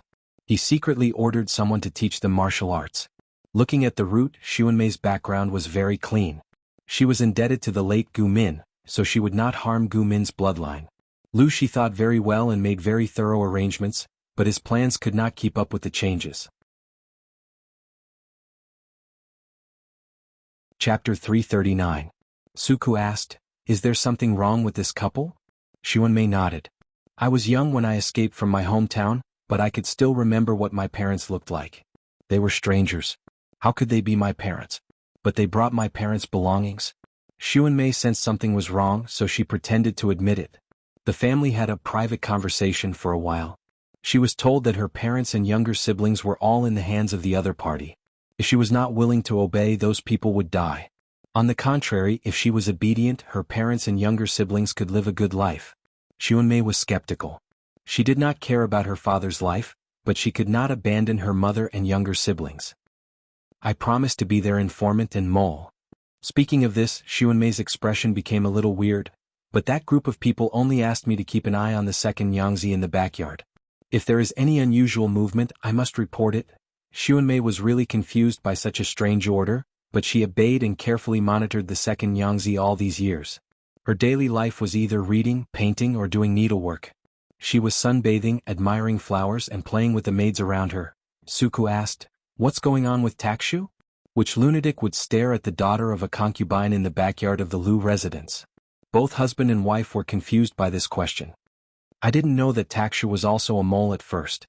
But Takshu and I are both Longjuan's personal maids. We have a lot of interactions, so I gradually noticed her abnormality. She is especially attentive to the second Yangtze, and some of her actions are also very suspicious. Suka nodded. But, what's so strange about the second Yangtze? Why is she being watched by a strange force? Xuanmei shook her head. I don't know either. Suku was speechless. Probably because the content of the reports is similar, fewer and fewer people contact me. Who would have the time to listen to a girl's daily life? It would be boring if they listened too much. Without them, I don't know how my mother and younger sister-in-law are doing. I had no choice but to find a way. I used my connections and asked the servants of the Lu residents who did business in Zhongzhou to help me find out. Unexpectedly, my father did not survive the drought. In the end, my mother voluntarily sold herself to a brothel to let my younger sister-in-law live. It's just that they had a hard life. Their younger brother was beaten to death by a local ruffian, and their younger sister was murdered. They're all gone. In other words, that group of people was deceiving Sun Mei.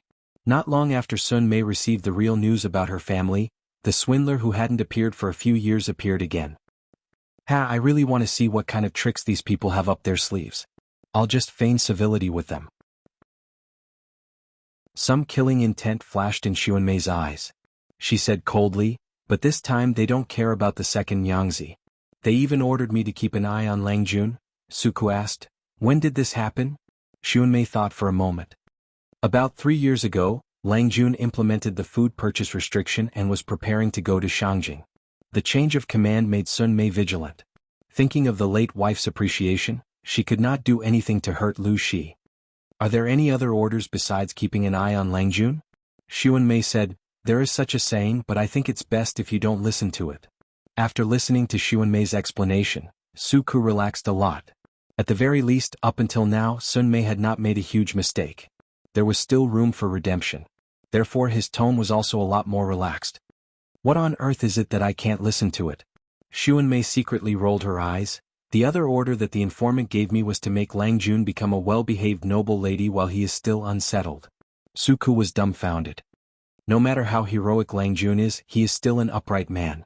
How can he be molded into a well-behaved noble lady? Xuanmei sneered. That's why I said it's better if you don't listen to it. Suku was speechless. He still did not understand. These orders made me panic, so I wanted to stop at the brink of the cliff.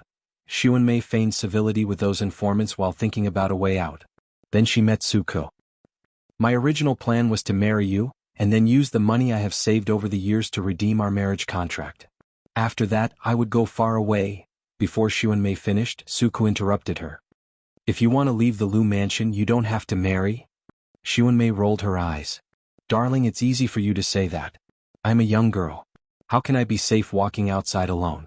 I'm just afraid that before I go far, I will already be targeted by sneaky people and be sold to those shady places. Suku was speechless. Moreover, you don't have to belittle yourself. Among all the servants in the Lu mansion, even if you have a tattoo on your face, your appearance is still the best, not to mention your knowledge and way of talking. For a girl, isn't he a good candidate for a husband?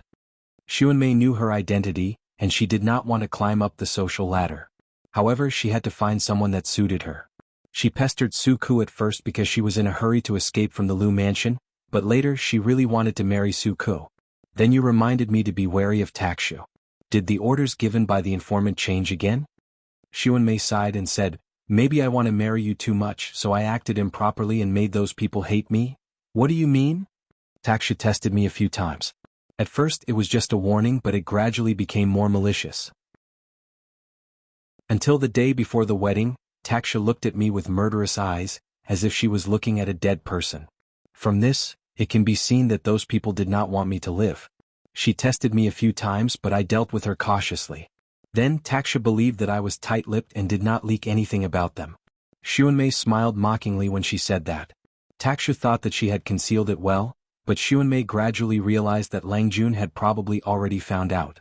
Putting aside everything else, when Lang Jun went to Langyi to study, she initially wanted to go with him. However, Lang Jun spoke strangely and asked her to stay in Hejin County. He even hinted that if she wanted to pursue Suku, it would be better to start with the people around him and leave a good impression. Therefore, Xuanmei stayed and Lang Jun took Takshu away. Now that she thought about it, Xuanmei could not help but wonder, did Lang Jun do that with the intention of protecting her? After all, if she did not separate from Takshu, there would be an accident sooner or later. It was a pity that Takshu did not realize this.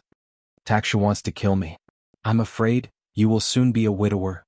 Suku's face turned cold when he heard that. He hugged Xuanmei tightly. He reprimanded her gently. Why are you talking about these inauspicious things? Xuanmei smiled happily and rested her head on his shoulder. When that time comes, will you still remember me, husband? I won't be a widower. You still want to be a mother.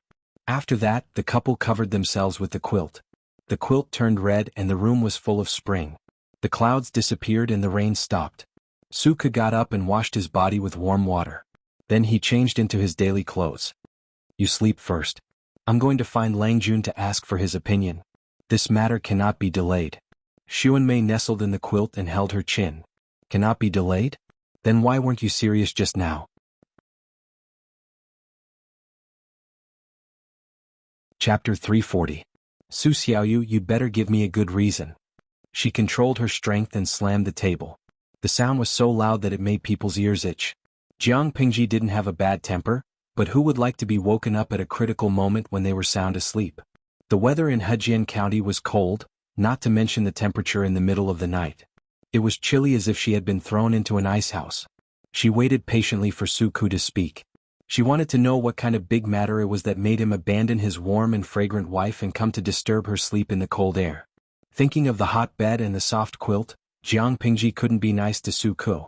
Sitting on the seat of honor, she rubbed her face to dispel her sleepiness and stared at Suku, who was kneeling in front of her. Suku had just been married, but he could hold his wife and have sex with her. It was hard not to feel hot. But she was just a single dog all alone. If the heat in the blanket ran away, she would have to warm it up again, okay? Why are you here in the middle of the night, instead of holding your wife and carrying on the family line? Jiang Pingji's tone was harsh. There was still a red sleep mark on one side of her face, which showed how bad her mood was. Suku coughed secretly. He was a little uneasy.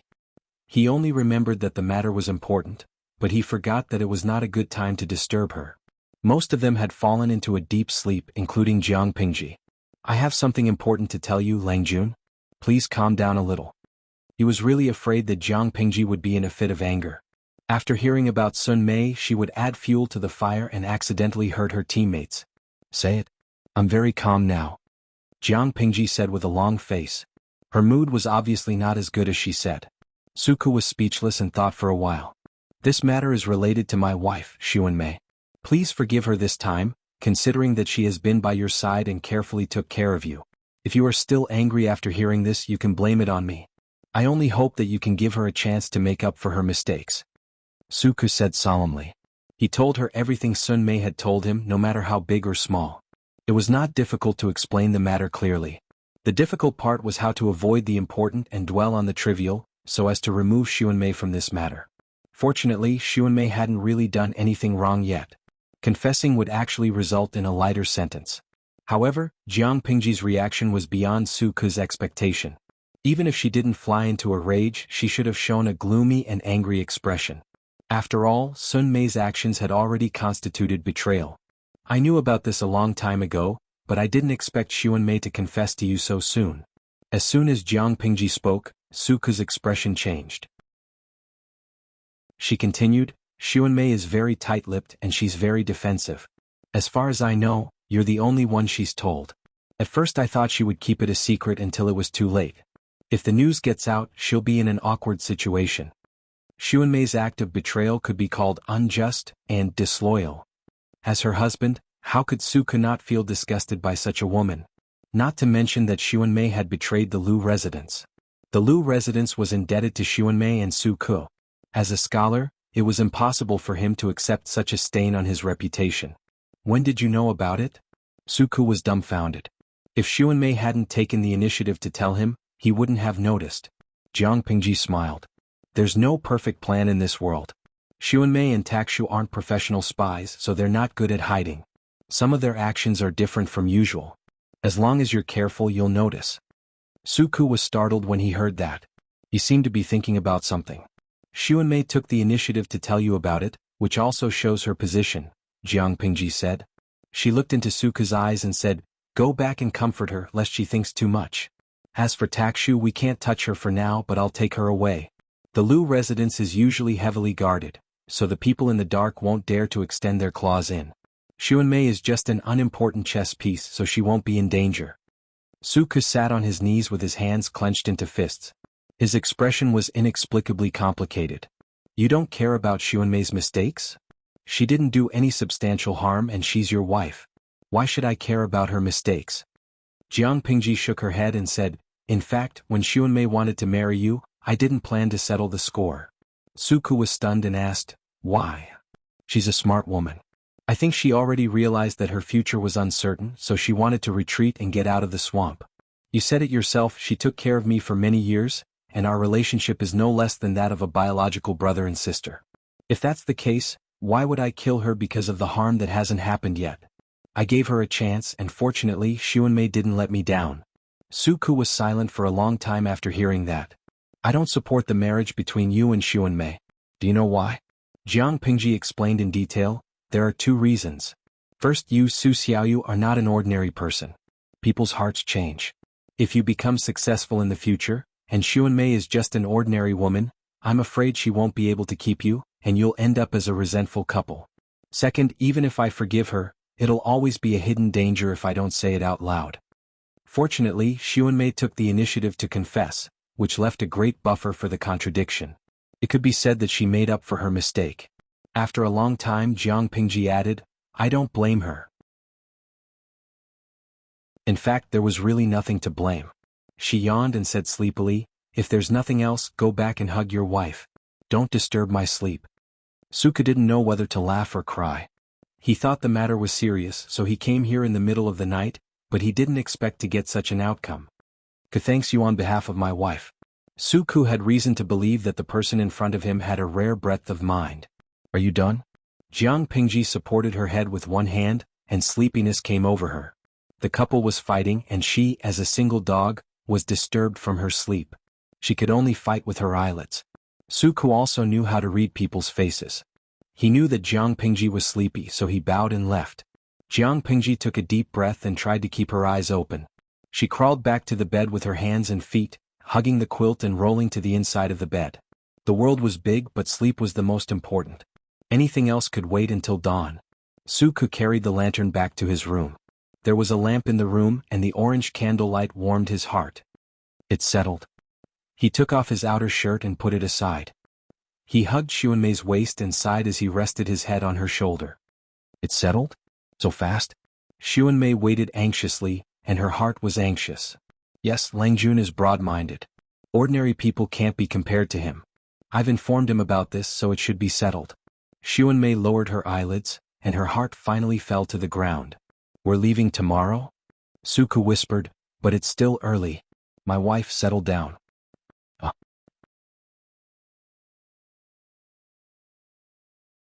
Chapter 341.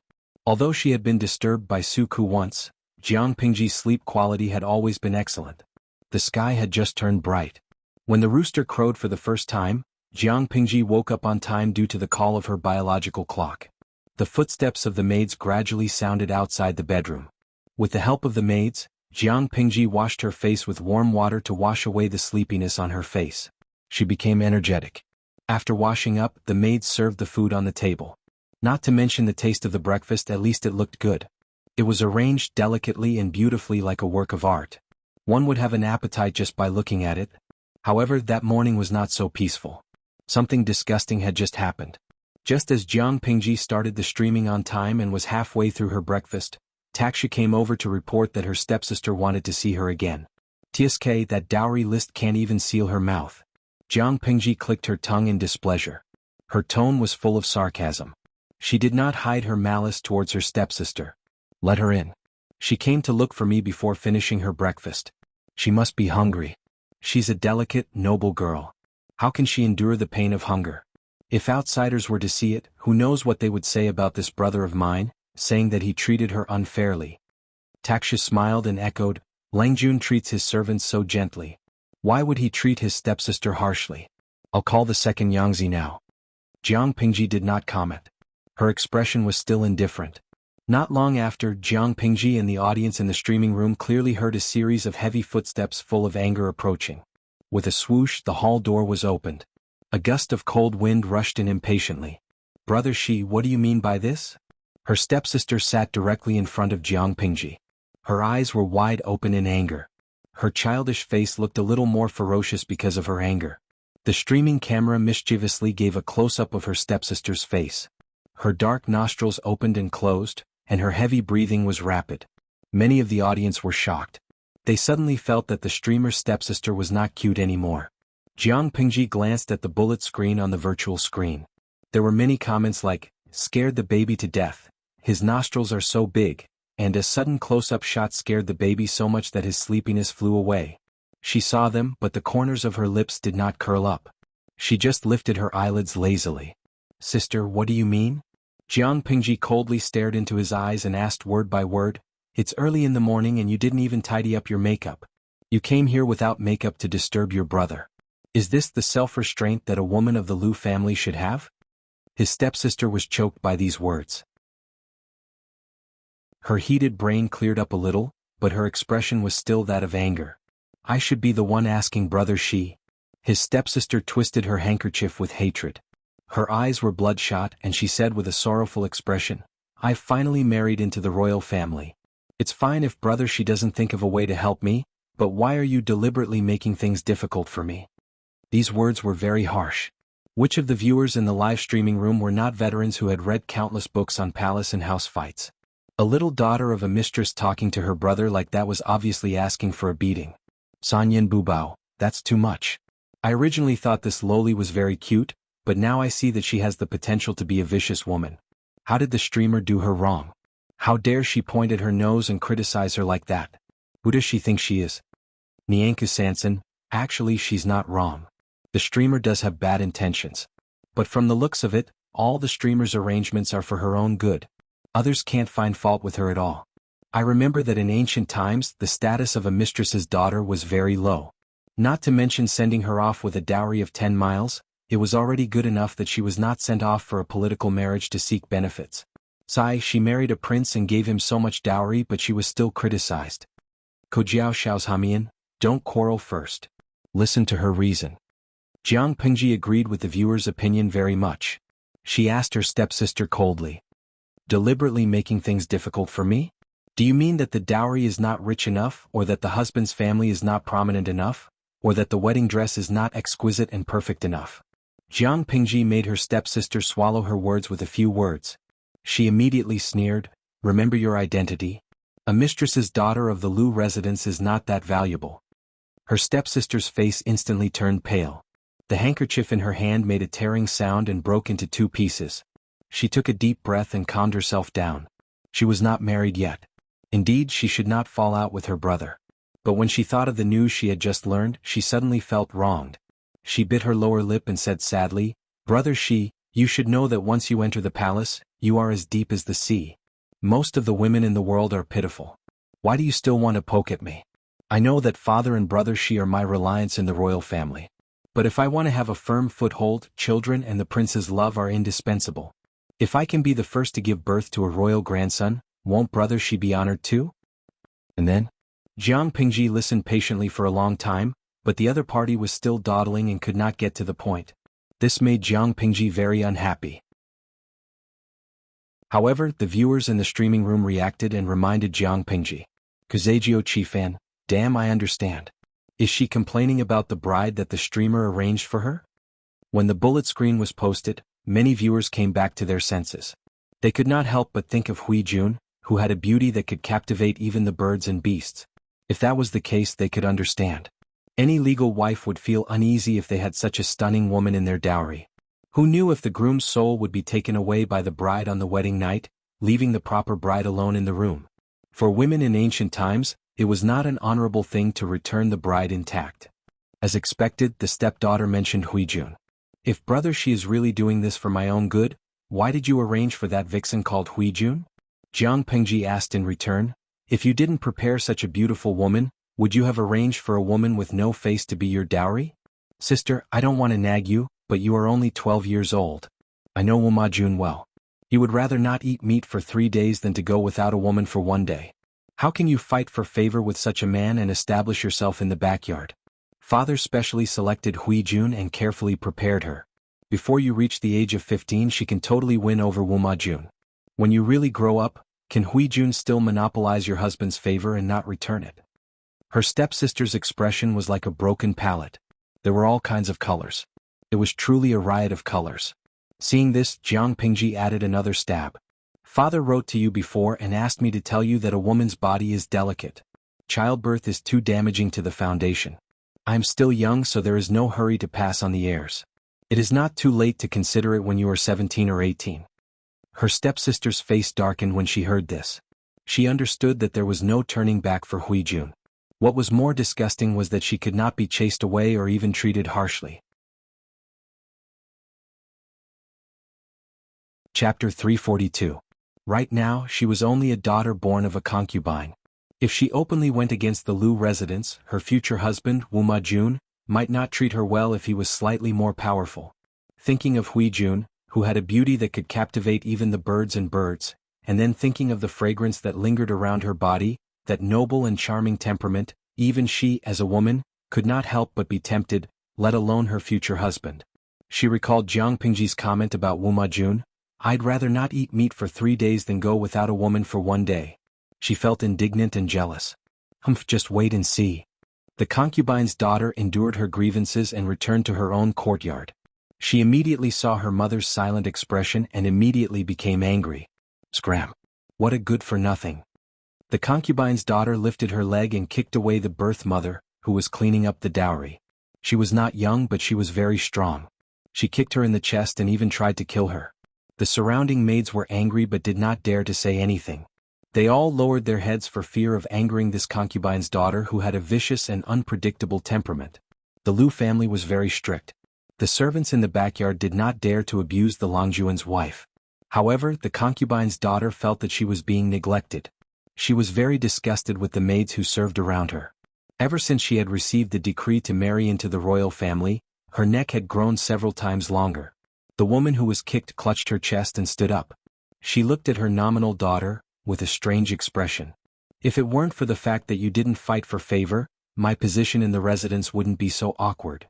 Even though she was about to marry into the royal family, her brother, who was usually high and mighty, still treated her indifferently as if she was a stranger. The woman coughed, lowered her head and left. She didn't want to face this daughter anymore. No wonder he was a bastard. Even if he lived in luxury for many years, he still couldn't change the lowly nature of his bloodline. The indifferent reaction of the birth mother enraged the concubine's daughter even more. She forcibly broke her nails and slowly put away the viciousness on her face. She sat in front of the dressing mirror as if nothing had happened. Today was the first day of marriage. As the bride, she could not get angry frequently. She carefully combed her makeup and put on her most beautiful makeup. Her young and tender face was surprisingly full of charm. She asked her maid to imitate Huijuan's makeup, and the result was indeed stunning. However, her personal maidservant was the one who felt gloomy. Why did the appearance of his second Yangzi vaguely resemble that of Huijun? Especially after applying the same heavy makeup at first glance, they looked like two different models, one big and one small. However, Huijuan's appearance, temperament, body fragrance, temperament, methods, all of these completely crushed second Yangzi. When the two of them were put together, one seemed to be a masterpiece that excelled the heavens and exhausted all the love of the creator, while the other was an inferior imitation. If it wasn't for Huijuan's age and the fact that she had been with the second lady for so many years, she would have suspected that the bride had been substituted by someone else. As he thought about it, he helped the concubine's daughter put on makeup, and then helped her put on a brand new and luxurious bright red dress. The style of the dress was similar to a wedding dress, and it was considered as a wedding dress. Hejin County was quite a distance from Shangjing. The bride couldn't just wear the same wedding dress all the time. The auspicious time had arrived, and the wedding procession was ready to set off. Jiang Pingji was dressed in a festive brocade dress. As the elder brother, she carried her sister out of the manor and into the magnificent wedding carriage. She looked up at the sky and the time was just right. She immediately got on the back of White and walked at the front of the procession. She shouted, "The auspicious time has arrived, let's go." Jiang Pingji led the way in front. The newly decorated, festive and mighty White walked with its head held high. The other horses and old bulls all fell silent. In the corner, Suke couldn't help but nag at Xuanmei until the procession set off. "Husband, you should go with Langjun. I will take care of everything at home." Xuanmei saw that there wasn't much time left, so she quickly interrupted Suke. When the crowd wasn't paying attention, she cupped his face and kissed him gently. "Take care." Suke was dumbfounded. In the end, he even forgot how to get into the carriage. He silently raised his hand and rubbed his cheek. He couldn't help but blush and spit at the thought of his new wife being so bold in public. What a joke. He felt that he had married a fake virtuous wife. Where was the shyness and awkwardness that he had promised? The wedding procession was luxurious. In addition to the guards assigned by the Lu residents, there were also 5,000 majestic guards in armor. The guards were naturally assigned by the imperial court to ensure the safety of the future fourth princess. According to the custom, the bride who married far away had to sit in the wedding carriage and walk around the inner city. At the same time, they had to show the strength of their family. When the wedding procession had just walked around the inner city and walked out of the city gate, the porter at the end of the procession had just picked up the dowry. Although there was no festive music, the atmosphere was not quiet. The people on both sides of the street were rubbing shoulders with each other. They couldn't wait to stretch their necks to see the dowry. When they saw the dowry, they had a better understanding of the Lu residents. This dowry. Did they empty the warehouse of the second branch of the Lu residents? A person asked curiously. Someone beside him immediately answered. Empty? I don't think so. Don't you know that bamboo paper, which is more valuable than gold, is produced by the workshop of the second branch of the Lu residents? Although the annual production is low, this alone is enough for the second branch of the Lu residents to live off their capital. Oh. A fat and strong woman spat heavily. Her saliva flew everywhere. Everyone in Hejian County knows that the paper workshop belongs to the late wife of the second branch of the Lu residents. She is a daughter of a concubine. How dare she covet the property of the first wife? The crowd was speechless. If the second branch of the Lu residents didn't touch the late wife's property, how could they gather so much dowry? Many people were silent when this question was asked. I heard from my wife that the first branch of the Lu family is doing well, but the other branches are stingy. Governor Lu is so rich, but he doesn't want to help the main family. Instead, he gives so much face to a daughter of a concubine. It's unbelievable. After all, she is a daughter who married into the royal family. Even if she is a daughter of a concubine, she is still his own flesh and blood. He must treat her well. The crowd was talking. These trivial discussions occasionally drifted into the ears of the daughter of a concubine. Her expression immediately froze. Even if she is a daughter of a concubine? So what if she is a daughter of a concubine? Isn't a daughter of a concubine father's daughter? Why do the sons and daughters of the first wife have so many privileges while she, a daughter of a concubine, has to be looked down upon by everyone? She couldn't help but bite her lower lip. Her eyes flashed with complex malice. No, she must snatch her husband's love before Huijun does. Only by giving birth to a royal grandson could she really stand firm. No one could look down on her. On the other side, the carriage of the bride was much simpler. Huijun was wearing a simple red dress. She had a faint smile on her face. She looked like she was not sitting in a simple carriage, but in a magnificent palace. No one knew that she was holding a small bottle in her sleeve. There was a golden pill in it. I Ching pill. Chapter 343. Kazejio Chifan, it's so boring. Why aren't there any robbers? Lao Ciji Lianming, although I also feel that the live stream has been boring these days, bandits would not come to die if they had any brains. Money can tempt people, but they must be alive to enjoy it. Not to mention the streamer, who is a killing machine in human form. The other 5,000 guards are not just for show. They are all wearing armor and holding spears and halberds. Small-scale bandits would not dare to rob them. Tonsillitis, #facepalm. As a newbie in the live stream, I think it's not boring to watch the streamer copy the first aid treatment. Note, that's right. I think it's good to have such plain content. I hope the streamer can carry forward the first aid knowledge in this dimension and create the noble profession of nurse in advance to improve the social status of the disadvantaged women. It took a long time to travel from Hejian to Shangjing. With the 5,000 guards outside, the bandits did not dare to show up. Jiang Pingji naturally had some free time. Since she had nothing to do, she put the first aid knowledge on the battlefield on the agenda. She picked up the brush and copied it seriously. Slowly, she accumulated 300 to 400 pages. Taksha ground the ink for Jiang Pingji and persisted for a few days. One day, she finally could not hold back her curiosity and asked, "Your servant has been copying in the carriage these days. What are you writing?" Jiang Pingji had just finished copying one page. She checked it carefully to make sure there were no mistakes. Then she dried the ink with an incense burner. "It's nothing. It's just some simple Qihuang medical skills." Jiang Pingji put the dried paper into the box and took out a new piece of paper. She spread it on the table. The carriage was still bumpy, but it did not affect her neat handwriting. Taksha grinded the ink and smiled. Jihuang medical skills? Since when are you interested in these unorthodox things? Jiang Pingji said, medical skills can save lives. It's better to know more about it. Who knows when it will come in handy. In my opinion, this is the right way. After hearing her explanation, Taksha was no longer interested. Her Langjun was indeed very smart and had a strong learning ability, but how could Jihuang medical skills be mastered so easily? Even if she started to study it now, she would only reach the level of an apprentice in 3 to 5 years. Time passed quickly as Jiang Pingji copied the book in silence. The bright full moon had already quietly risen outside.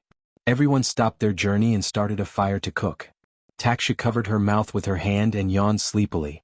2 drops of tears squeezed out from the corners of her eyes. Seeing that, Jiang Pingji said with pity, if you're tired, go and rest. You don't have to serve me anymore. Taksha forced herself to stay awake and said, how can this work?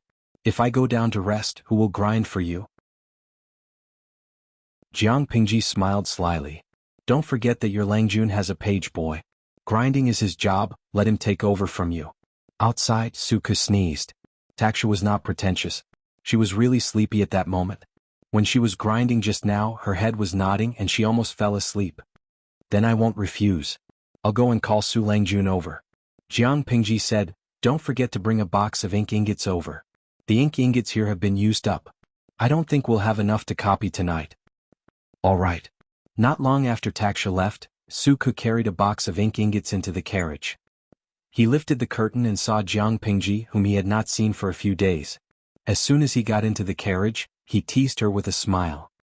I was just wondering why I haven't seen you for a few days. I didn't expect you to be studying hard in the carriage. He knew very well that Jiang Pingji could not sit still. She liked to ride around on white when she had nothing to do. She rarely stayed in the carriage quietly. For the past few days, it was as if she had disappeared from the world. There was no sign of her outside at all. Jiang Pingji pointed at the slightly dry ink stone. Grind the ink. Suka took out an ink ingot that was filled with the fragrance of ink and ground it carefully. His gaze fell on the paper that Jiang Pingji copied. Langjun, what did you write? Some basic first aid knowledge. Jiang Pingji rubbed her forehead and kept copying with her wrist. I've read a lot of unofficial military strategies and found that when 2 armies fight, most soldiers don't die on the battlefield. Instead, they die because no one can save them. Takshu and Suku asked the same question, but Jiang Pingji's answer was completely different. The latter keenly sensed something. He cupped his hands and said, excuse me, may I borrow it for a look? Take a look. Jiang Pingji casually pointed at the box beside her. There were hundreds of thick sheets of paper in it. Suku took it and read it carefully. His eyebrows were tightly knitted at first, but then they slowly relaxed. His eyes were filled with amazement. This. Suku was so excited that he was almost incoherent. Others were short-sighted and thought that the Qi Huang technique was just unorthodox, but he was far-sighted. He knew how important the things that Jiang Pingji wrote were and how many soldiers' lives would be saved in the future. He bit the tip of his tongue and suppressed the excitement in his heart. He asked, Langjun, did you write this? Jiang Pingji shook her head and said, no. Most of the contents were copied from Mr. Wenfu. I then combined them and wrote them in simple words that are easy to understand. After all, not everyone can read. If it is too profound, no one will understand. Wenfu referred to Qing Wenfu, who was also Qing Cheng. Qing Cheng and Jiang Pingji made a deal. She provided bamboo paper, and he would make a copy of all the books in his house for her. It had been almost 3 years, but Qing Cheng had only given her 2/3 of the books he promised. It was not that Qing Cheng was being crafty and deliberately delayed the progress of copying the books.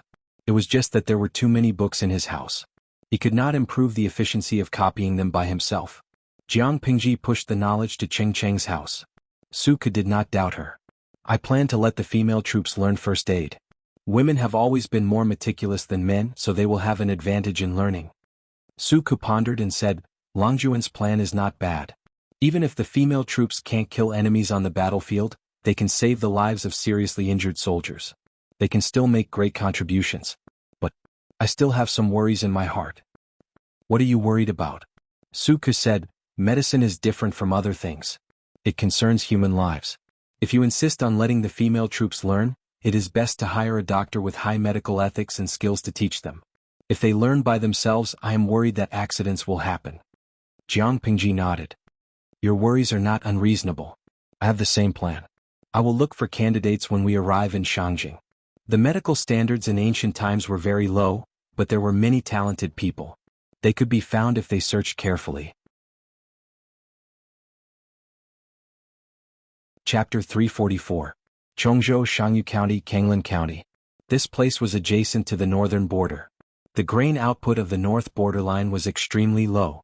Often, groups of horse bandits would rob houses, robbing gold, silver, jewelry, rice and livestock. If a slightly younger and more beautiful woman was caught, it would be even harder for her to escape the clutches of the devil. Qiguan Rang's mother had met with such a calamity. She had no choice but to bear him. However, at that time, the northern borderline was still afraid of Dongqing's national power. When Qiguan Rang's mother was sent back, she was already 3 months pregnant. She had lost her virginity before marriage and was pregnant. The neighbors were gossiping about her, and her father and mother refused to acknowledge her. She could only grit her teeth and marry Qiguan Rang's father with tears in her eyes.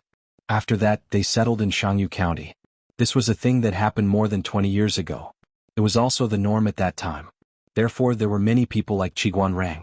The foreign tribes of the northern borderline refused to acknowledge their existence, and the people of Dongqing saw it as a disgrace. They were like rats in a bellows, suffering from both sides. Ever since the 3 cities in Shangyu County fell into the hands of the northern borderline, the lives of the people living in the border areas became more difficult. Every family closed their doors and windows, and women did not dare to show their faces. There were many horse bandits and they came and went like the wind. They would leave immediately after a robbery and change places after a fight. It was impossible to catch them even if they wanted to. Everyone was in danger and the common people were suffering unspeakably. However, this situation had improved slightly in recent years. In the past, no one dared to come to Chongzhou to be the prefecture magistrate, so the officialdom here was like a plate of loose sand.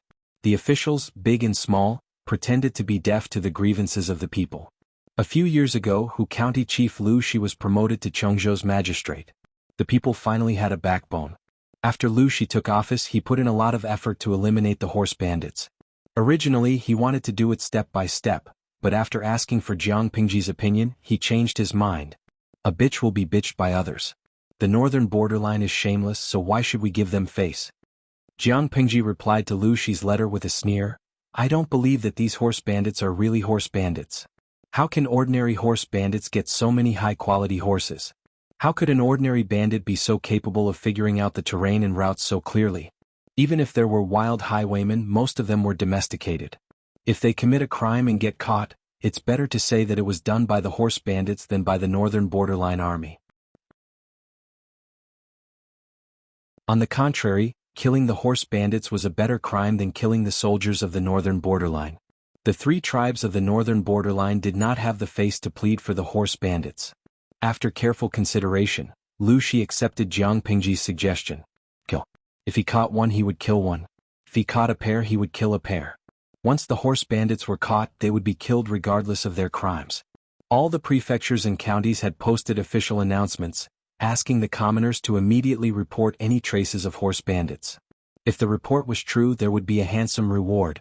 As the saying goes, everything is difficult at the beginning. When this order was first issued, it didn't have much effect. The horse bandits did not care about these orders, and the people at the border did not dare to trust the government, so the pace of eliminating the horse bandits was stagnant. Coincidentally, at that time, Qiguan Rang brought his newlywed wife back to Shangyu County to pay their respects to their mother's soul. As soon as he heard about this, he put forward his own suggestion. Qiguan Rang said, Chongzhou has been without a leader for a long time. The people's hearts are like scattered sand and they are suspicious of the government. If we want to gather them again, it will naturally take a lot of effort. In the previous dynasty there was Tumu Lisin. Why don't you follow his example? Perhaps there will be progress. Tumu Lisin? Lu Shi's heart was suddenly enlightened. He arranged for people to prepare for this. As long as the commoners saw that someone reported the horse bandits and received tangible benefits, it would be the most powerful propaganda. After some preparation, there was progress slowly. The days of the horse bandits became more difficult. Lu Shi's execution method for the horse bandits was very uniform. Kill them and keep the horses. After catching a few groups of horse bandits, Lu Shi discovered that other than a small number of inferior horses, the rest were all well-trained horses. Just as Jiang Pingji said, How could ordinary horse bandits get such good horses? Therefore the identity of the horse bandits was on the verge of being revealed. Lu Shi saw through it but didn't say anything. He followed the prescribed order. He killed those who deserved to be killed and captured those who deserved to be captured. He hung their heads in public. Even if the officials of the northern borderline were as black as the bottom of a pot, he pretended that he didn't see it. After more than a year, the atmosphere in the borderline counties of the northern borderline had changed. Even though it wasn't stable and wealthy, it was much better than the days of trembling with fear in the past. Qiguan Rang brought his wife to visit his deceased mother's grave and paid a visit to his master. From his master, he heard the news that the daughter of the Lu residence's mistress had married into the royal family. The daughter of the Lu residence's mistress has married into the royal family? Hearing the news, Qiguan Rang's feather fan paused and his expression changed slightly.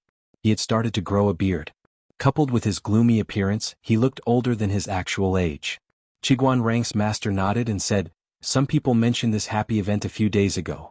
They all expressed their desire to send some local products to the governor's manor. In the past, the people feared the government like wolves, but now they were happy because of the wedding of the Lu governor's daughter." It showed how popular Lu Shi was. Of course, it wasn't that Lu Shi did a good job, but he did a better job than his predecessor. At this time? Qiguan Rang asked again, raising his eyebrows slightly. His master asked, "Do you think it's inappropriate?" Qiguan Rang had always regarded his master as his biological father and told him everything he knew. "It's very inappropriate. I'm afraid Lu Langjun is in trouble," Qiguan Rang said. "Shangjing is now a dangerous place. I'm afraid he won't be able to return." These days, Qiguan Rang and his master talked about the world and analyzed the situation in Dongqing the most. Hearing Qiguan Rang's words, his master's heart skipped a beat and he said in surprise, "You mean, I'm afraid so?" Qiguan Rang nodded. His master frowned and said, "I remember you once said that the Lu residence has treated you with kindness. Is there a way to resolve this?" "No." Qiguan Rang suddenly smiled. "Although Shangjing is dangerous, it can't trap Lu Langjun. However, teacher's words have reminded your disciple of something. Time is tight. I have to leave in a few days.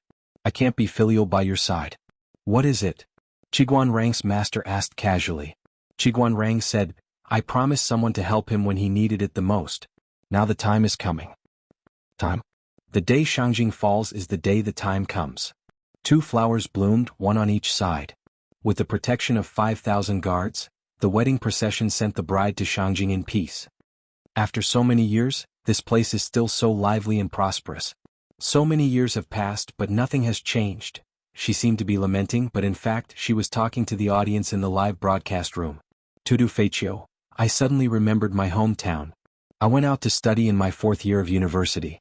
When I returned home after graduation, I almost couldn't recognize the road. I can only lament the rapid development of society and the changes of the times. My hometown is changing day by day. Lao Ciji Lianming, #cheeks. This is normal. Ancient times were a farming society. Productivity was very weak. This is an indisputable fact." Chapter 345. Jiang Pingji rode on White's back. Behind her, many cooks carried the dowry into the city. Both sides were guarded by mighty guards. This scene aroused the curiosity of the people in Shangjing. More and more people gathered on both sides of the street to watch the commotion. Small discussions could be heard. "So much dowry. Which noble family's daughter is getting married?" They had been watching the commotion for so long. The dowry was carried one after another as if there was no end. "Oh my, even the princess of the northern borderline who married into the royal family a few years ago did not bring so much dowry? Hey, aren't you well informed? You're known as the know-it-all in Shangjing. Haven't you heard anything?" The people discussed. Most of them were shocked at the amount of dowry. A small portion of them were curious about which family's daughter was marrying to such an extent. With so much dowry, it was as if the entire family's fortune had been emptied. In the eyes of the people, even if the emperor married off his daughter, he would not be able to bring out so many good things. The discussions of the people reached the ears of Lu Huan, the daughter of a concubine in the Lu residence. She could not suppress her smile and joy. As the daughter of a concubine who had no sense of existence in the Lu residence, she had never thought that one day she would become the center of attention and be envied by so many. She clenched the handkerchief in her hand and took a deep breath. She suppressed the surging emotions in her heart. They had only just arrived in Shangjing. When she became the fourth princess consort, not only the people of Shangjing, but the people of the world would also know her. Without waiting for her to calm down, an even more agitated voice came from outside. Lu Huan listened attentively. Her face gradually became gloomier and darker. On the other side, Jiang Pingji heard the commotion and could not help but turn her head to look. She saw a carriage in the middle of the procession suddenly attract the attention of many people. Some even took off their perfume sachets and threw them into the carriage. Some young men's faces were flushed red. They looked as if they had met a beauty. They wanted to go forward and ask questions, but they also wanted to be reserved. Their expressions were very contradictory. Looking closely, it turned out that the curtain of the carriage was lifted slightly, revealing a stunning beauty with a celestial appearance. A cool breeze blew. There was an indescribable fragrance in the air, intoxicating one's mind. Unfortunately, the beauty only appeared for a moment. When the curtain of the carriage fell, many people felt their hearts empty as if they had lost a love. Seeing that, Jiang Pingji suddenly smiled and tugged on the reins. White snorted unhappily, but it still turned its head obediently and carried Jiang Pingji to the back. She asked, "Why did Huijun lift the curtain just now? Your servant was only curious about Shangjing City and wanted to know how prosperous this place was. I was careless and broke the rules. Please forgive me, Langjun." When the people heard Jiang Pingji riding her horse forward, they thought that she was going to reprimand Huijun. They could not help but tense up. Soon after, he heard the clear and melodious voice of a girl that sounded like a lark's and thought of that peerlessly perfect face. One by one he was completely intoxicated. "So that's how it is. Then it doesn't matter if you lift the curtain and take a good look. Before we get married, this is the only time we can be at ease." Jiang Pingji openly agreed. After getting permission, Huijun got her maids to roll up the curtains on both sides of the carriage. A pair of beautiful eyes slightly glanced at both sides of the street. A few years ago, these places were unattainable places of bliss for her. Her filthy body was not worthy of stepping into them. Now, with such an identity, she sat in the carriage openly.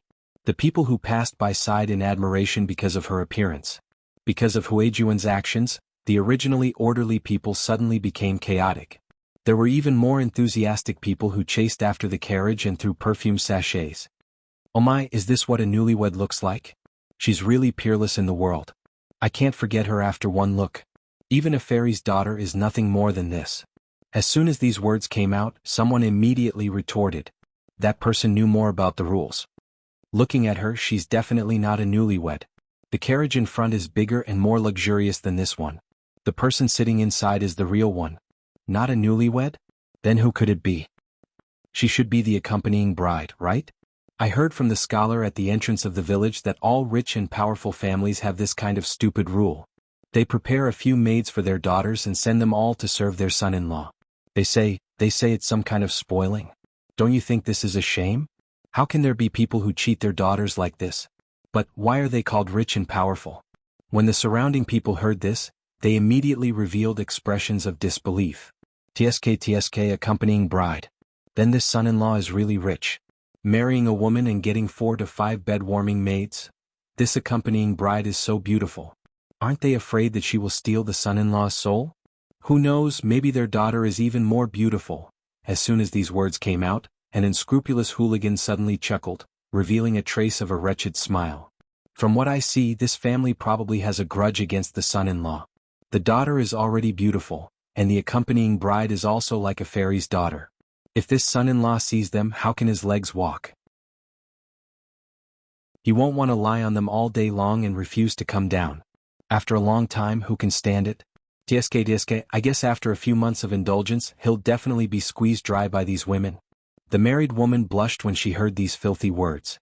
She spat fiercely, while the man showed an expression of approval. If their wives were so beautiful and they married 4 to 5 fairies, they felt that they wouldn't be able to stand it. The contents of the commoners' discussion were mostly related to Huijun. These conversations also faintly reached the ears of the concubine's daughter, Lu Huan. She was so angry that she tore 2 handkerchiefs. Her eyes revealed an ominous glint.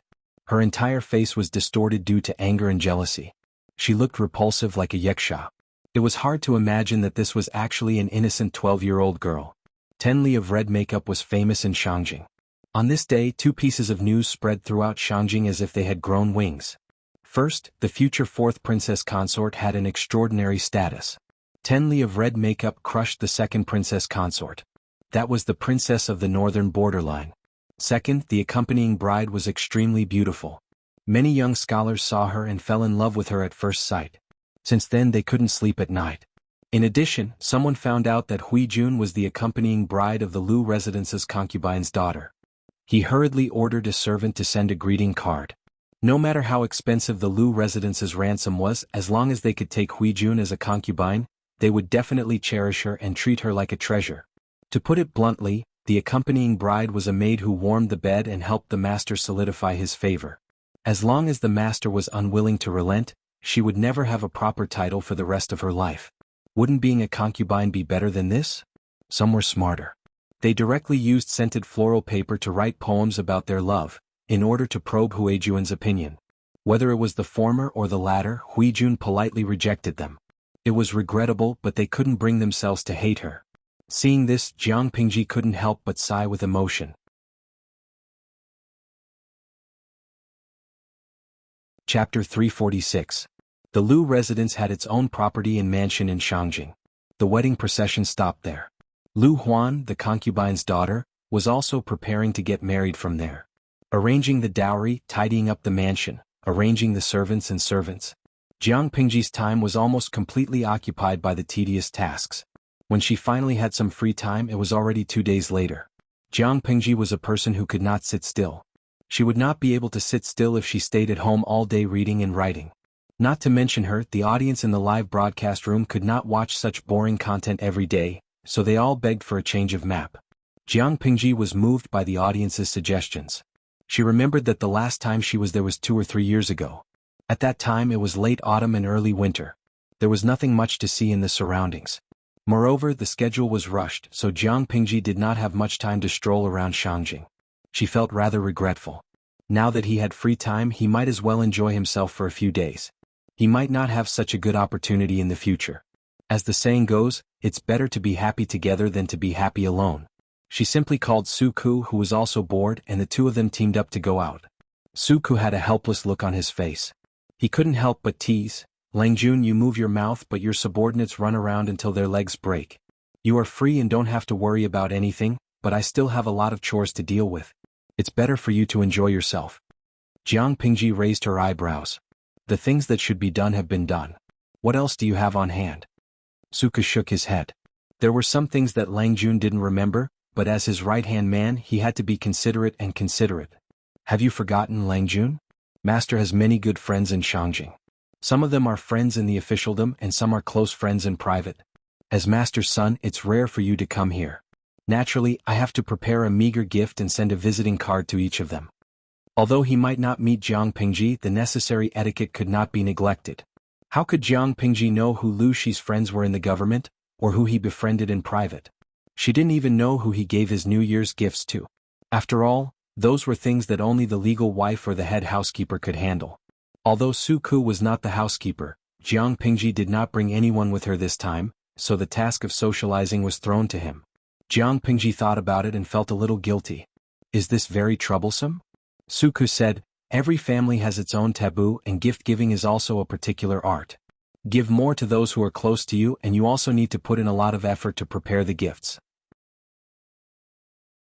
For those who are slightly distant, you can reduce some of the gifts according to your discretion, but you can't let the other party see your true attitude. Not only do you have to refer to the previous years, but you also have to understand the situation of each family in recent years and make adjustments to the contents of the gifts. If a family had just lost a child, wouldn't it be like poking a sore thumb if they hurried to send some gifts with the meaning of a Qilin sending a child? Another example would be that someone's parents had just passed away. Sending some supplements that could prolong the life of an elderly person was just courting death. Giving gifts would not bring the two families closer, but if they gave the wrong gift, they would become enemies and never interact with each other again. Jiang Pingji understood. She understood these principles. Father has been an official for many years.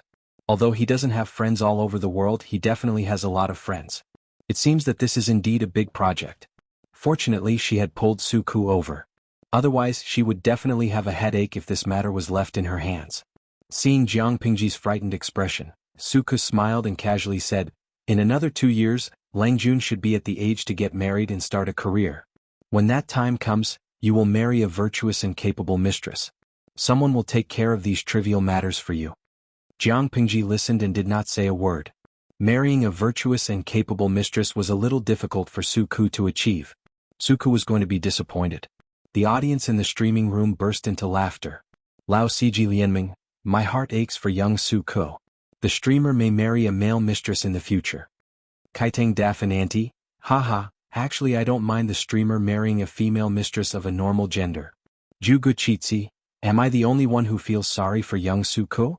He has known the streamer for so many years and has been betrayed by the streamer so many times, but he still firmly believes that the streamer is a man. He even wants to marry a mistress. Be careful that your Lang Jun will be married one day. Bingtang Lemon, I don't like what you said. My streamer will definitely marry that one. I will stand by the streamer and accept the mistress. Jiang Pengji ignored the densely packed bullet screens in the streaming room and sighed at Su Ku. It's still too early to start a family. I don't plan on thinking about it now. Jiang Pingji did not wait for Su Ku to reply. She said, now I'll have to trouble you to continue worrying about it. You go ahead with your work. I'm going out to play. Su Ku did not know what she said, but he actually changed his mind. Lang Jun, wait. I've thought about it carefully. I'll go out with you. Jiang Pingji smiled and asked him, why did you suddenly change your mind? Su Ku said expressionlessly, I suddenly remembered that you are unrestrained and unrestrained. If I don't keep an eye on you, who knows what trouble you will cause when you go out. When that time comes, I will have to deal with the aftermath. I think it's better to go with you. Jiang Pingji was speechless. She had nothing to say about this reason. She did not dare to look at the bullet screens in the streaming room that were laughing at her. Tudu Feichio, haha streamer, young Su Ku thinks that you are a troublemaker. Jug Chestnut, bah. Do I need young Su Ku to think that the streamer is a troublemaker? TSK. Then you keep an eye on me, Jiang Pingji said unhappily. Look at you. It's as if your Lang Jun likes to cause trouble. Su Ku returned a look. Jiang Pingji did not need to read the bullet screens to understand the meaning of that look. What he meant wasn't that the case? Su Ku had seen through Jiang Pingji's nature, a troublemaker. Even if she did not take the initiative to cause trouble, there would always be accidents. Not to mention what would happen if she took the initiative to cause trouble. Perhaps it was because the second princess was born in the northern borderline, but there were many exotic shops in Shangjing. The night market was bustling with activity. The people brought their children with them and enjoyed the company of their families. Su Ku was confused by the bustling scene. It was as if everything he saw along the way was an illusion. Do you want to buy some cosmetics, jewelry, or silk flowers? Jiang Pingji was dressed like a rich young master, but she had an outstanding appearance and a tall figure. She was quite eye-catching in the crowd. Why do you want to buy these girly things? Su Ku asked. Chapter 347.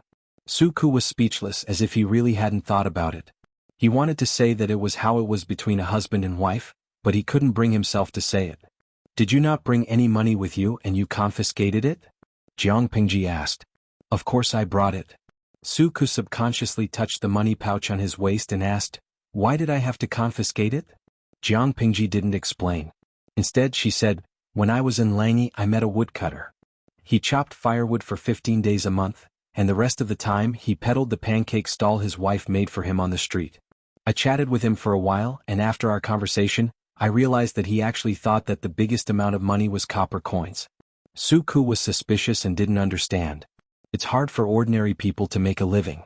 Most of their money is copper coins. It's not strange. Jiang Pingji shook her head. That's not the case. After I continued to ask, I found out that the woodcutter's family wasn't poor. They could save 4 or 5 taels of silver a year. After years of hard work, they even prepared 20 taels of silver for their daughter's dowry. The woodcutter only recognized copper coins because he usually gave his money to his wife. His wife was afraid that he was a spendthrift, so she gave him 3 copper coins a day. Su Ku was speechless. If he still didn't understand what she was saying, then there must be something wrong with his brain. Xuanmei isn't that kind of person. Although Su Ku always thought that women were in charge of the inside and men were in charge of the outside, he never thought that he would only have 3 copper coins a day. That was too miserable. Yes, so why don't you buy some trinkets if you have money? Su Ku was confused again. His expression was conflicted. I'll buy them. If he didn't buy them, wouldn't he be admitting that he was the woodcutter in the story who only had 3 copper coins a day? How could a man be held hostage by his wife like that? As a result, 2 men dressed in rich clothes appeared in front of many stalls, and they were all buying little things that girls love to use. Suke looked at them with a conflicted expression. Jiang Pingji, who was beside him, was carefully choosing her rouge and face powder. It seemed that she was quite knowledgeable. Wait, since when did his Langjun have such a weird hobby? Not all rouge and face powder can be used. If you give the box of rouge you just picked to Xuanmei, I'm sure her face will be covered in red beans the next day. Jiang Pingji rolled her eyes.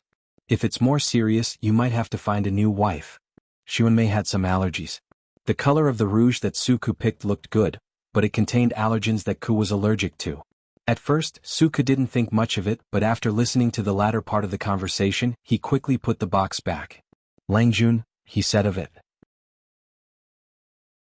Even though he knew that Xuanmei was once Jiang Pingji's personal maid and that the relationship between master and servant was close, as Xuanmei's husband, it was impossible for Suku to not care about another man, who knew his wife very well.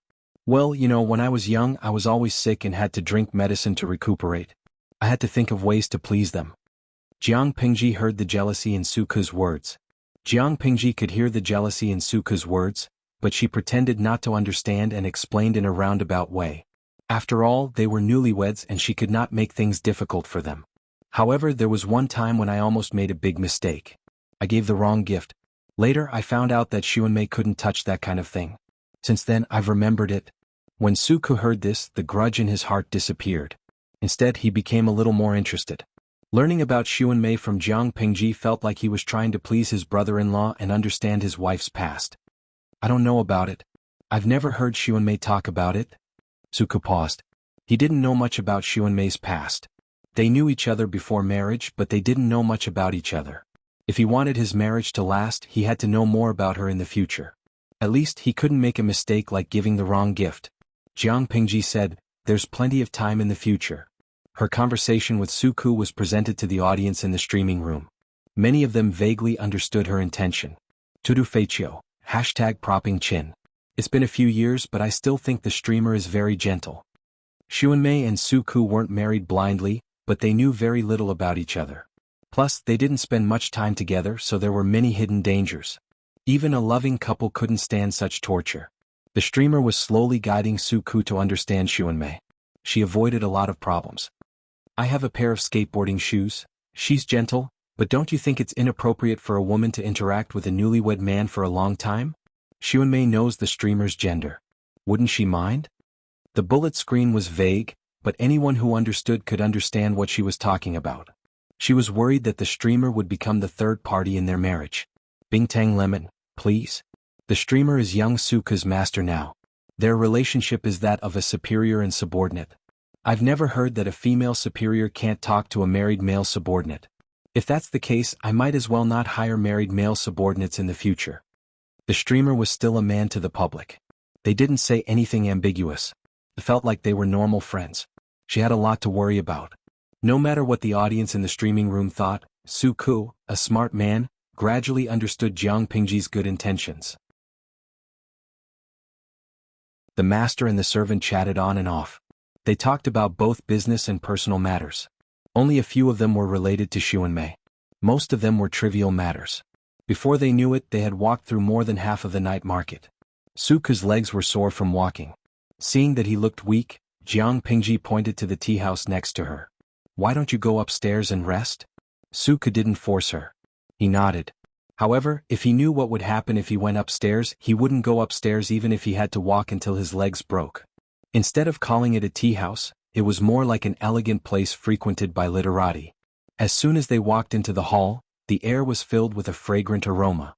There was also the sound of stringed instruments in their ears. The owner of this tea house is quite smart. He even invited a musician to play music to liven things up.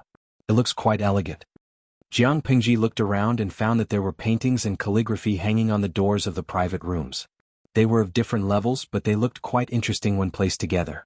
That wasn't important. What was important was that the medium of the paintings and calligraphy was very valuable. Bamboo paper was nothing in the Lu residence, but it was said to be as valuable as gold outside. Only rich families would use it.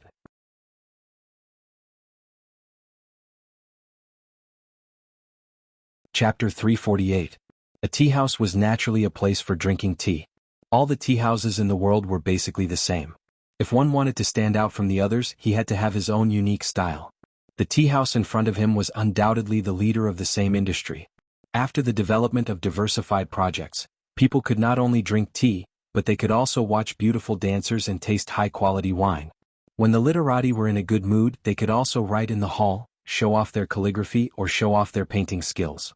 From time to time, they would hold poetry meetings and invite famous people from all over the world to enjoy it. Of course, it was not easy to invite real famous people. Therefore, the tea house settled for the next best thing. Although the famous people they invited were not famous, they were indeed talented. Suku calmly talked with the servant girl for a while and figured out the daily activities of the tea house. He suddenly became interested.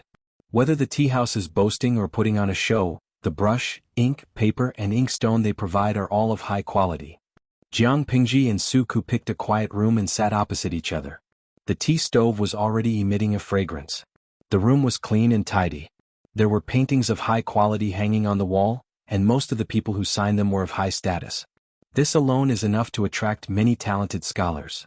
Although Jiang Pingji used bamboo paper to practice calligraphy, it seemed that it was a common thing, but in fact, in Suku's words, his Langjun did not practice calligraphy on bamboo paper, but on pieces of golden paper, pure gold. Due to the limited production, the rarer something was, the more expensive it was. The price of bamboo paper in the outside world was not something that ordinary poor families could afford. Even if it was a noble family, only those with high status and excellent academic performance were qualified to use it. Suku had been in the Lu's house for many years, so he had naturally been influenced by what he saw and heard.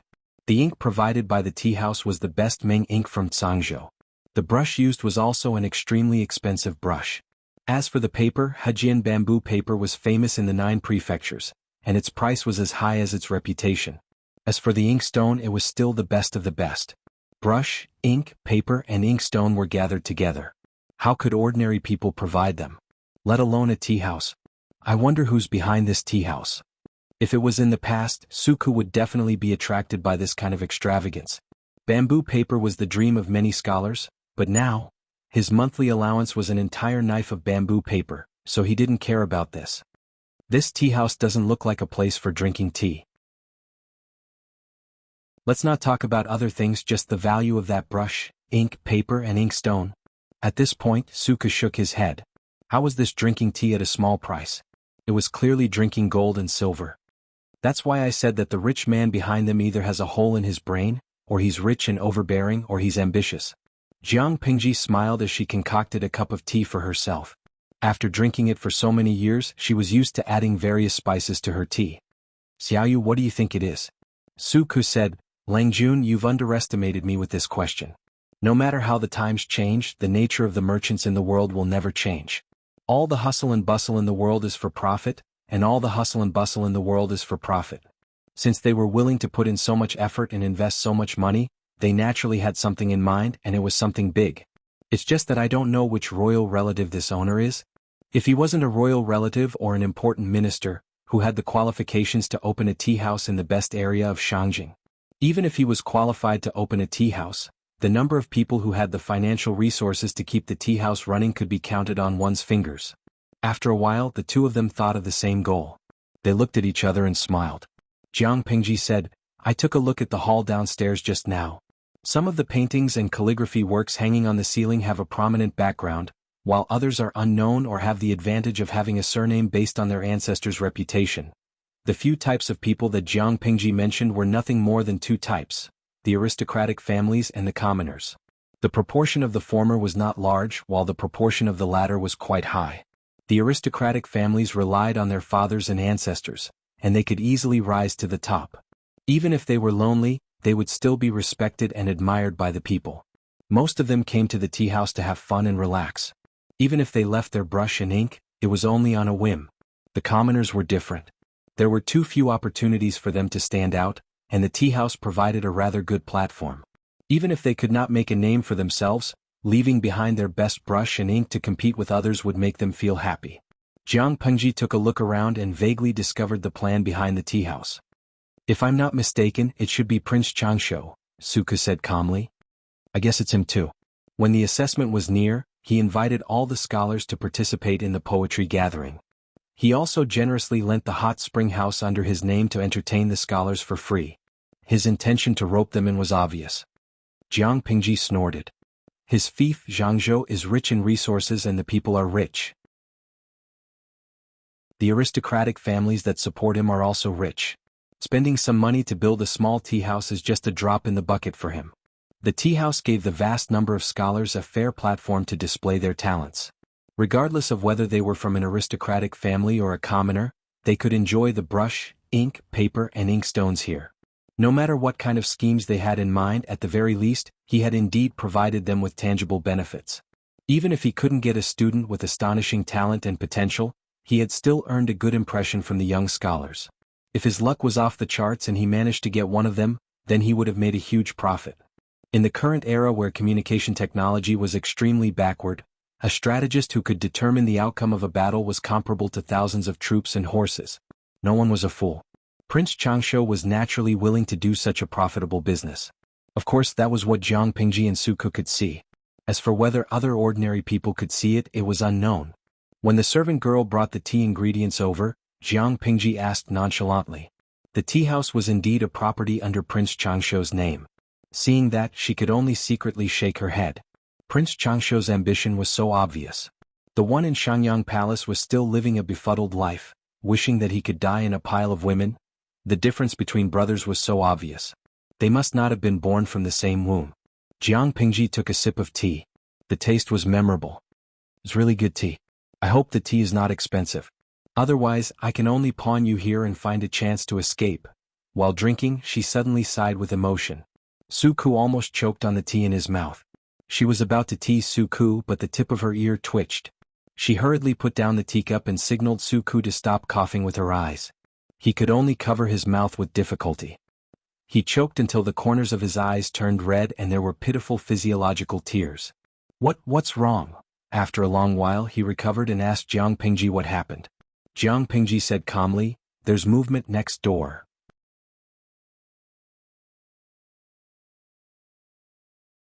Chapter 349.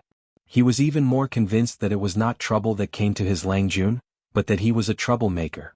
He thought about it and left his original position. He moved to the corner of the room with the sofa in his hand and continued to sit there. Jiang Pingji was speechless. She lowered her voice and asked, "Why did you drag the sofa here?" Suku rolled his eyes and said, "It's comfortable." The two of them were speechless. They did not expect each other to be such a person. They must have been blind before. How could Suku's hearing be as good as Jiang Pingji's? He could only stick his ear to the wall and the sound on the other side gradually became clearer. Although a gentleman should not listen to indecent things, Suku was not a gentleman in the strict sense. His Langjun was openly eavesdropping. Why should he be reserved? The noise in the tea house was very good. If he did not deliberately raise his voice, the two private rooms on the other side would not be able to hear anything at all. When the sound became clear, Suku heard a series of ear-scratching noises and some flapping sounds. Suku was speechless. If it was before the wedding, he might have been confused for a while. But he was a new driver with a driver's license, so he suddenly saw the light. So, there were two demons fighting in the opposite private room and they were leaning against the wall? Suku's face alternated between red and green, white and black. It was as colorful as a palette that had been overturned. He looked at his Langjun strangely. She looked a little interested and raised her eyebrows. It was obvious that she was listening to him with great interest. Suku lowered his voice and said, "Don't listen to indecent things." Jiang Pingji's expression said it all. This guy knew what was going on next door. He was not ignorant. "Don't be noisy. Don't disturb me." Jiang Pingji just waved her hand and slapped Suku's hand away. Poor Suku. He was distressed by the audience in the streaming room again. His fans even formed a group to send him flowers and gifts. "Yualuo Wudi, I can't take it anymore. My stomach hurts from laughing. Todo Xiongyo, I laughed so hard that I spat out the biscuit in my mouth. The streamer is really tireless. I feel that Suku is so angry that he has lost a few years of his life. I hope the King of Hell will feel sorry for him and extend his life. Lao Siji Lianming, bringing my subordinates to listen to the sex next door. Streamer, you're the best at messing with your master. I'm impressed. In Yueja Zhuge Qinma, this group of people only knows how to ha ha ha. I feel like this scene is very familiar. Deja vu? The audience was dumbfounded. Was there a similar scene? Although the live broadcast room's upper limit had been increased to 150,000 viewers, it did not reduce the difficulty of grabbing a spot.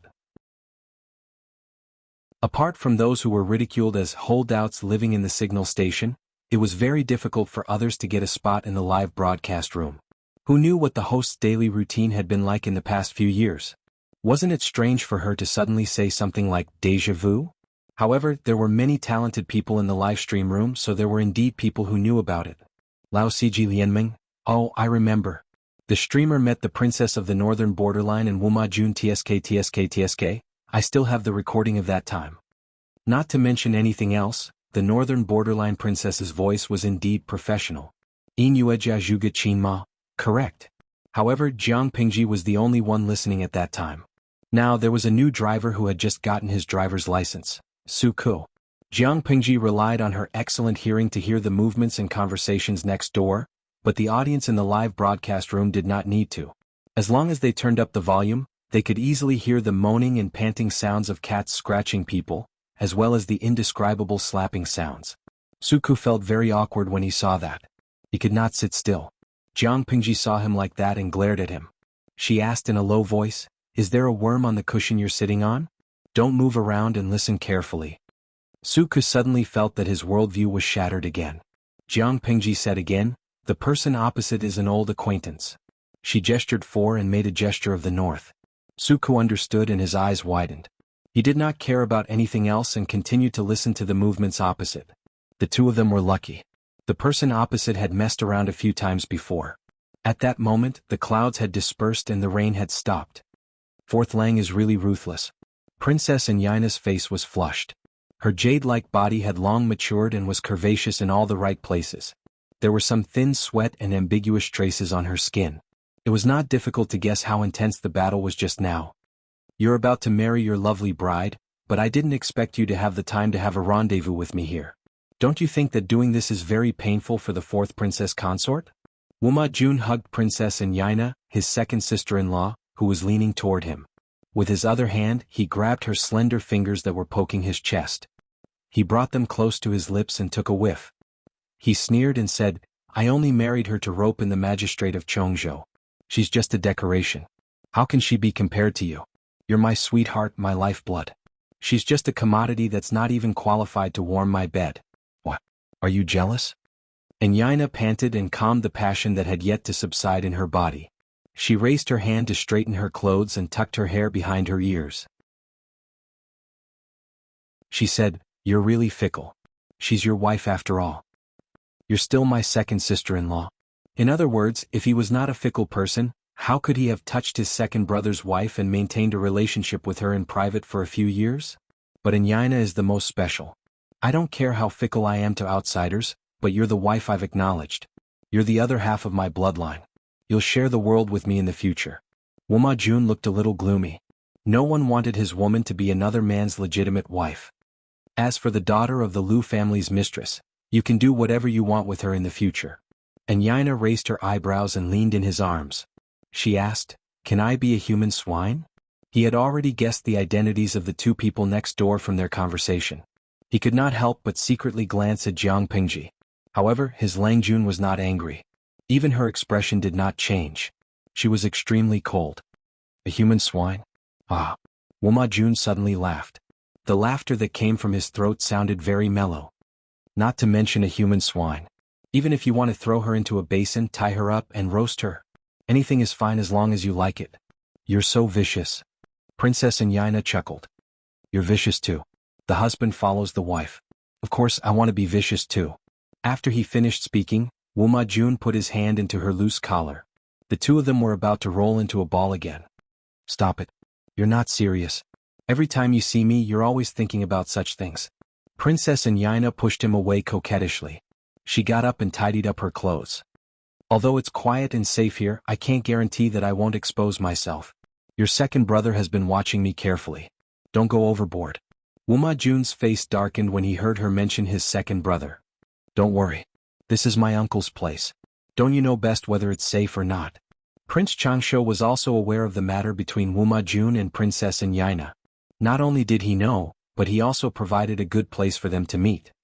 Why are you so stupid? How can your Uncle Wang believe everything? Princess Anyina pouted coquettishly and rolled her eyes at him. Wuma Jun was not angry. Instead he was a little restless. The evil fire that he had just suppressed rushed up again. Aren't you afraid that he'll spill the beans? What's there to be afraid of? Wuma Jun sneered.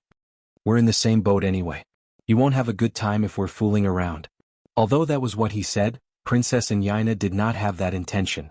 Wuma Jun would not force himself on her. The two of them flirted for a while, then they packed their clothes and washed their bodies in the dark room at the side of the private room.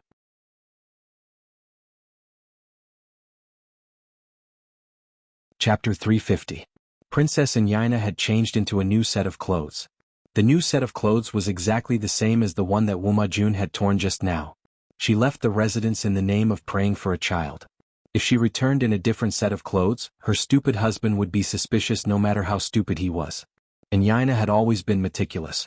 She could handle it perfectly even if there were a few servants around her, let alone such a small detail. Every time she came out to meet Wuma Jun, she would ask her trusted maidservant to bring 2 more sets of clothes that were exactly the same as a backup. Wuma Jun's eyes lingered on her beautiful body. He was restless as he watched her put on her clothes one by one. If it were not for the fact that it was a little late, he really wanted to fool around with Anyina. Apart from other things, this woman was very open on the couch. She had too many tricks for him to take in. As long as they could please each other's bodies, the two of them had tried almost all kinds of sexual methods. To be honest, the courtesans in the brothels were not as bold and skillful as Princess Anyina. He had been entangled with Anyina for a long time and pretended to be courteous with her. Apart from the fact that they were in the imperial court, her body was indeed very attractive. Wuma Jun had already entered the imperial court to participate in politics. The position of the concubine was still vacant in the backyard. He did not have any concubines, nor did he have any official concubines. However, those women were too reserved and boring. He felt like he was playing with a piece of wood when he was having sex with them. Haven't you seen enough just now? Princess Anyina glanced at him flirtatiously. She was like a cat gently scratching the most itchy piece of meat. She was not satisfied at all. Of course not. I can't wait to die of exhaustion on you, Wuma Jun answered naturally. Damn you. You're not serious at all. Princess Anyina pouted coquettishly. She put on the veil next to her and said, It's getting late. I should go back. If I go back late, your second brother will definitely be angry. It won't be so easy for me to leave the residence. Wuma Jun was annoyed. He really did not want to hear about his second brother from Anyina. Tisk, even if you go back early, can he give you a child as a natural eunuch? Wuma Jun sneered coldly. Although his second brother was not a eunuch and could use that thing, he could not impregnate a woman. Wuma Jun heard the news from Anyina. He was very shocked when he heard it. Later on, he sent people to investigate secretly. He even found the old palace maids and female officials who had been released from the palace many years ago. After a lot of effort, he finally confirmed that what Anyina said was true. His second brother was indeed a natural eunuch who was unable to impregnate a woman. This unmentionable illness was not innate. Instead, his second brother had been harmed by a woman in the harem when he was young. Later on, when it was discovered, it was already too late to save him. That job could be used, but it could not make people pregnant. How was that different from being a eunuch? Princess Anyina smiled coquettishly. He can't make me pregnant, so I'm here to pray for a child. As she spoke, she gently placed her hand on her lower abdomen, as if this place was really nurturing a life. Wuma Jun secretly spat. A woman's heart was the most vicious. However, he said, It's not easy to pray for a child. Second sister-in-law, you have to come more often. It was ironic that Anyina knew that her husband could not impregnate her. They had been married for a few years and had no children, but she still pretended not to know. She took the blame for the second prince's infertility. She repeatedly went out in the name of praying for a child, but in fact she was meeting with a few lovers. Tsk. In a sense, it was true that she was praying for a child. However, she was not praying for a child giving guanyin, but for other men. Jiang Pingji heard it and said with emotion, Poor second prince. There must be an entire Hulunber grassland on his head, right? Suku was also eavesdropping. However, because Anyina and Wuma Jun had already packed up and were a little far away from the corner, it was difficult for him to listen. Hulunber grassland? Where is this place? He had never heard of this place among the 5 kingdoms and 9 prefectures in the world. It doesn't matter where it is. What's important is that the grassland is green. Jiang Pengji crossed her arms in front of her chest and chuckled softly. She looked rather happy. Su Ke's expression subtly stiffened. Lang Juan's witty remarks are really hard to refute. Rather than saying that she was witty, it was better to say that she was very sarcastic. Lang Jun, are you really not angry? Su Ke did not understand. He knew that the relationship between his Lang Jun and the second Yangzi was not good. They did not seem like a family at all, but they were half-siblings. Wuma Jun, her future brother-in-law, should be angry at her for messing around like that, right? The wedding was imminent, but the bridegroom, Wuma Jun, was fooling around outside and seducing a married woman. It was immoral and unethical. Why would I be angry? Jiang Pingji sneered. Wuma Jun is just a clown. My stepsister is ambitious, but her life is as fragile as a piece of paper. If the two of them are more obedient, they can live together for the rest of their lives even if they don't get along on the surface. If they play tricks together, they are a match made in heaven. Su Ke did not speak after hearing that.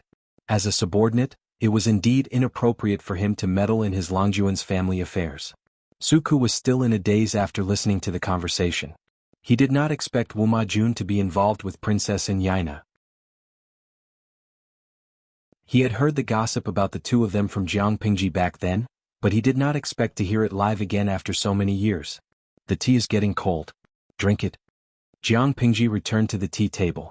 She looked as usual, as if the erotic activity next door did not affect her at all. In fact, that was indeed the case. For Jiang Pingji, whose spiritual pursuit was extremely harsh and could even be regarded as a tortoise's hair, Wuma Jun and Princess Yaina's secret rendezvous, no matter whether it was low or high-pitched moans, sounded like the snorting of a boar or a sow. It did not evoke any desire. Su Ke could not do that. He was a novice driver who had just gotten his driver's license. He had just divorced his wife after a few days of marriage. He could not afford to be seduced. He secretly adjusted his breathing, suppressed the restlessness, and returned to a calm and untainted state. In the tea room, the two of them sat opposite each other and drank tea. They talked about some things in Shangjing in a low voice. On the other side, Princess Yaina was not so calm. She had originally planned to leave with the curtain on, but as soon as she walked out of the tea room and turned a corner, she saw a maid enter the tea room next door. Obviously there were customers in the tea room. Did the customers in the tea room hear her and Wuma Jun's tryst? If they did, how much did they hear? For a moment, countless complicated thoughts flashed through her mind. The dormant devil was ready to make a move again. Her intention to kill gradually rose. You come here. When the maid came out, Yaina stood in the corner and beckoned her to come over. The maid saw that Princess Yaina was wearing a heavy curtain. Her entire face was covered, but she was dressed in luxurious clothes. She did not dare to offend her. She quickly stepped forward to bow and asked in a low voice, "What can I do for you? There are customers in this tea room?" Yaina asked. She gradually became restless. She still wanted to make use of Wuma Jun and her unlucky husband. The plan had been deployed.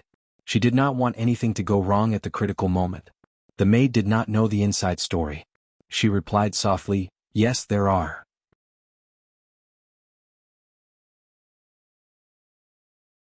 Chapter 351. Yaina secretly clenched her fists when she heard that. Wuma Jun, who was in the tea room, calculated the time. He felt that Yaina had already left, so he got up and went out. However, he did not expect her to be talking to a maid at the door of the tea room. He sneered in his heart. It seemed like this woman could not leave him. There's someone next door. Yaina did not explain further. Her tone was very cold. I don't know where he came from. Wuma Jun immediately tensed up when he heard that. He immediately felt a burst of anger. He was so angry that he almost choked. You have no rules. Doesn't the manager of the tea house know that today is a special day and this tea house doesn't receive guests? As he spoke, he felt a sense of guilt and fear. It was true that he and Yaina had a secret rendezvous, but he did not want this matter to be exposed. The Dongqing royal family was very chaotic. It was common for one to sleep with his father's concubine, not to mention snatching his brother's sister-in-law, bullying the minister's wives, and even sleeping with his father's concubine. However, these were done by the elders. Wuma Jun wanted the throne and the ambition to unify the 9 states. He had to maintain a good image in public. If it was revealed that he had an affair with his second sister-in-law for many years and made his second brother a cuckold, he would be courting death. Wuma Jun had gone through a lot of hardships to get rid of the title of an unfavored prince. He gradually entered the emperor's line of sight, entered the court to work, and accumulated his own connections. He had a very good image in public. He was polite, gentle, and modest. He had accumulated a lot of resources and had his own followers. In a few days he was going to marry the daughter of Lu Prefecture's magistrate, Lu Shi. He would have a powerful family of in-laws. He could not fail at the last step. He could only be a prince of noble character and unquestionable integrity. He could not be an animal who had an affair with his second sister-in-law. In the past, when he and Anyina had a secret rendezvous, the tea room next door would be empty and not receive guests. It had been like that for a few years. That was why Wuma Jun was so unguarded. He never expected such a big mistake to happen today. His vision faintly darkened and he almost lost his footing. In the face of Wuma Jun's reprimand, the maid knelt on the ground and shivered. Even her molars were chattering. Find out who is in this room first. If it's not important, make a decision early to avoid any unforeseen events. Princess Anyina was extremely calm. She whispered in Wuma Jun's ear. Her usually pleasant voice carried a chilling murderous intent. Wuma Jun's muddled mind cleared up a little, and he immediately agreed to the suggestion. Between himself and others, he would naturally choose himself. Whoever stood in his path to success would be the one to die. Thinking of this, a ferocious killing intent flashed across his face. Anyina sneered secretly when she saw that. Dongqing was nothing more than a country of etiquette. From top to bottom they were all beasts wearing delicate clothes. I know, Wuma Jun replied coldly. In the tea room, Anyina's movements did not escape Jiang Pingji's ears. She did not ignore the malice and murderous aura coming from her. Jiang Pingji picked up the teacup and took a sip, then stood up gracefully. That posture was extremely leisurely, and anyone who saw it would exclaim in admiration. Let's go and welcome the guest outside. Suku put down the teacup and furrowed his brows. He knew that the visitor was not friendly. However, they refused to admit it. What else could Wuma Jun do? Could it be that this person had the courage to kill his Langjun? Outside the house, Wuma Jun had just come up with a few schemes in his mind. He was thinking about how to deal with the person quietly. All of a sudden the door was opened from the inside. Xiaoyu, you better bring enough money with you. Otherwise I'll really have to pawn you here today. As soon as the door was opened, a clear voice became clearer. Wuma Jun and Princess Anyina subconsciously looked in the direction of the voice. Two young men walked out one after the other. The one in front was tall and handsome, while the one behind deliberately lagged behind by 3 steps. He was a head taller than the one in front, and his expression was cold and hard, and his lips were thin. The strange thing was that the young man, who was wearing a green Confucian robe, had a stack of gauze covering the right side of his face near his ear. He looked weird. Wuma Jun's killing intent surged in his heart, but when he saw Jiang Pingji's face clearly, he suddenly felt like he was struck by lightning. At that moment, Jiang Pingji coincidentally saw him. Her eyes lit up and she walked toward him. Zhengze? Is that you? The young man's voice was a little uncertain. When he got closer, it all turned into joy. Suku secretly laughed behind him. Langjun had good acting skills. Wuma Jun resisted the urge to break into a run. He braced himself and cupped his hands at Jiang Pingji. Lanting. Hey, you're treating me like an outsider if you just call me Lanting. You'll be my brother-in-law in a few days. We're family. You don't have to be so polite. Jiang Pingji smiled. There was not a trace of gloom on her face. Her eyes were bright, and her breathing and expression were 100% on point. Even if she was putting on a show, even if she was lying with her eyes open, she could still make the most perfect response. When Princess Anyina heard their conversation, her beautiful eyes darkened. She guessed Jiang Pingji's identity in her heart and felt that it was rather tricky. Wuma Jun was the brother of the princess's wife and the second legitimate son of Lu Shi. His identity could not be touched. Since he could not be touched, he would sound her out to see if she had heard anything that she should not have in the tea room. Obviously Wuma Jun thought so too. If that's the case, then I won't stand on ceremony and call you brother-in-law. Wuma Jun smiled and chatted with Jiang Pingji as if they were very close. When they were almost done chatting and the atmosphere was heated up, he pretended to inadvertently change the topic to the tea room. Jiang Pingji knew his intention, so she took the initiative to invite them into the tea room. She was not curious about Anyina's identity. It was as if she was just Wuma Jun's concubine. It was a normal reaction. Even the brother-in-law had no right to control his future brother-in-law's concubine, so he could only choose to ignore her. She asked the maid to clean up the tea table and serve new tea ingredients and tea sets. Wuma Jun asked, "Why did you come here to drink tea?" to accompany Xiaoyu to buy things for his new wife. TSK. They're already married but they're still so sweet. Jiang Pingji directly put all the blame on Suku with one sentence. Suku could not say anything about it. Wuma Jun had a low threshold for laughter. After hearing that, he clapped his hands and laughed as if he was really amused. Jiang Pingji continued, he's tall and strong so he's not afraid of getting tired. My two thin legs can't take it. I saw that there's a tea room here so I came up to rest. Speaking of which, this is a good place. It's obviously a busy city but it's quiet after I came up. It's just a little deserted. Wuma Jun said, that's not right. It's an elegant place. If it's filled with noise from the outside world, won't it spoil the atmosphere? That's true. If that's the case, it'll be inferior and appear vulgar. Jiang Pingji smiled and said, after listening to your explanation, this tea room actually has some hidden interest in the city. However, I'm worried that the tea here is expensive, so I don't dare to come here often.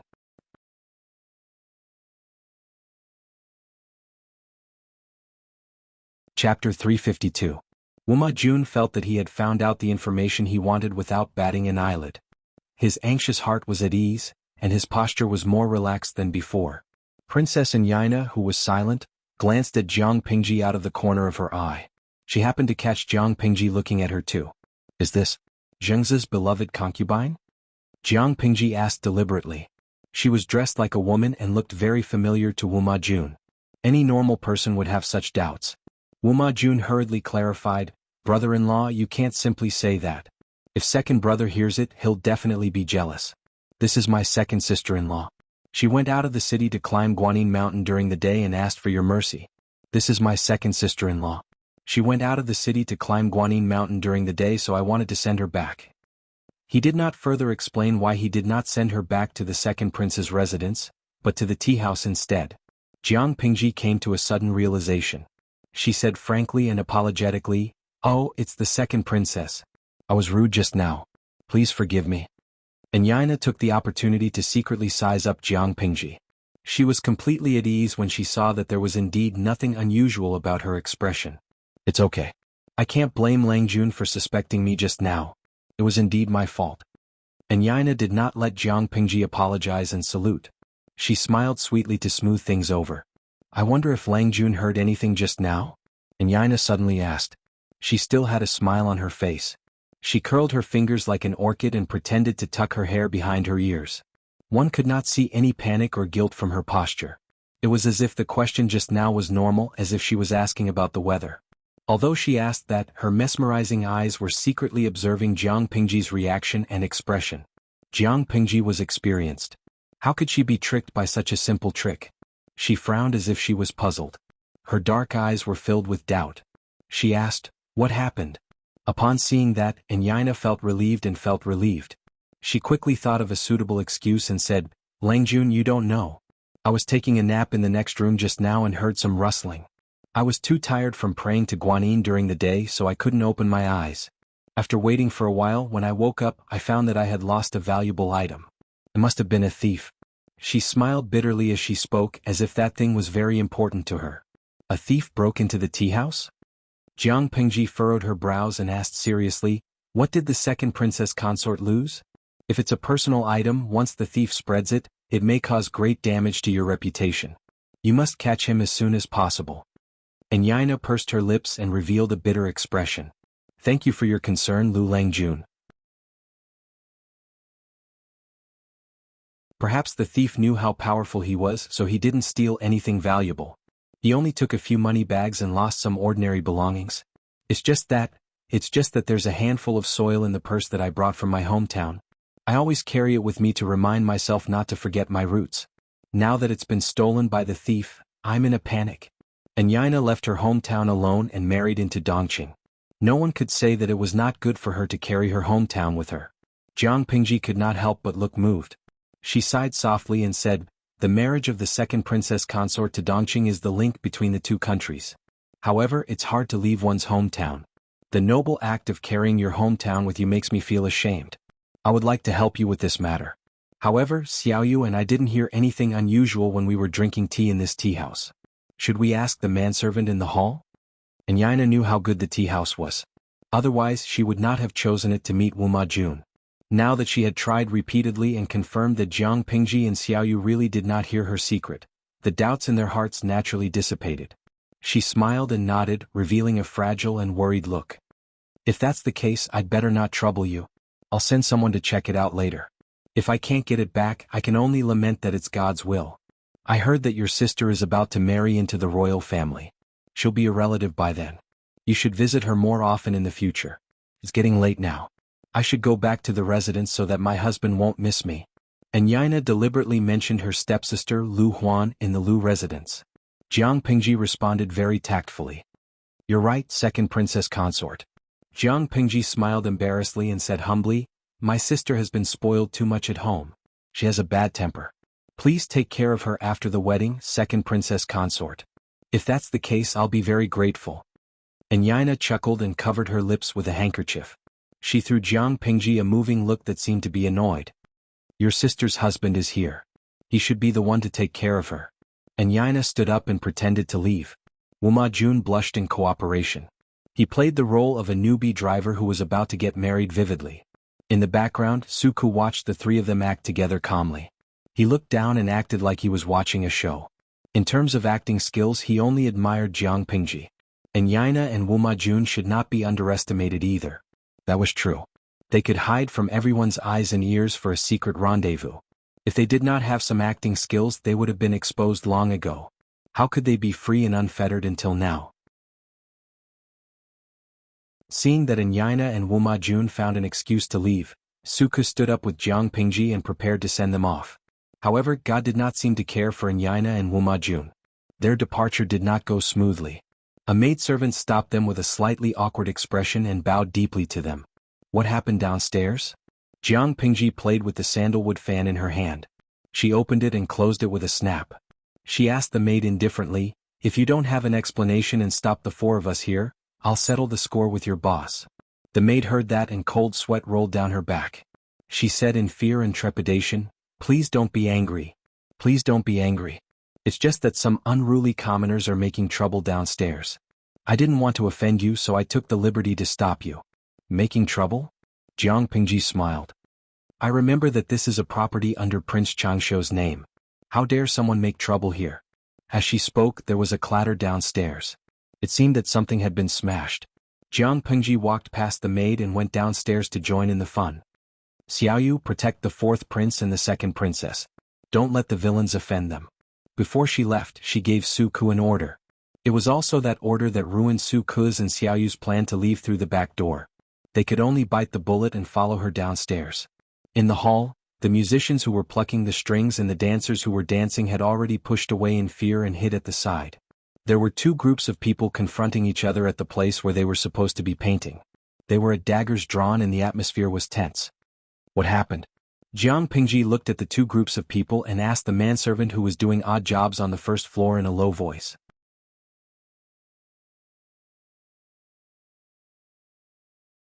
Chapter 353. Hearing Jiang Pingji's question, he composed himself and cupped his fists in fear. Lang Jun, if you have nothing to do, it's better not to get involved in this matter. When the gods fought, the mortals suffered. In Shangjing there were two groups of people that could not be provoked.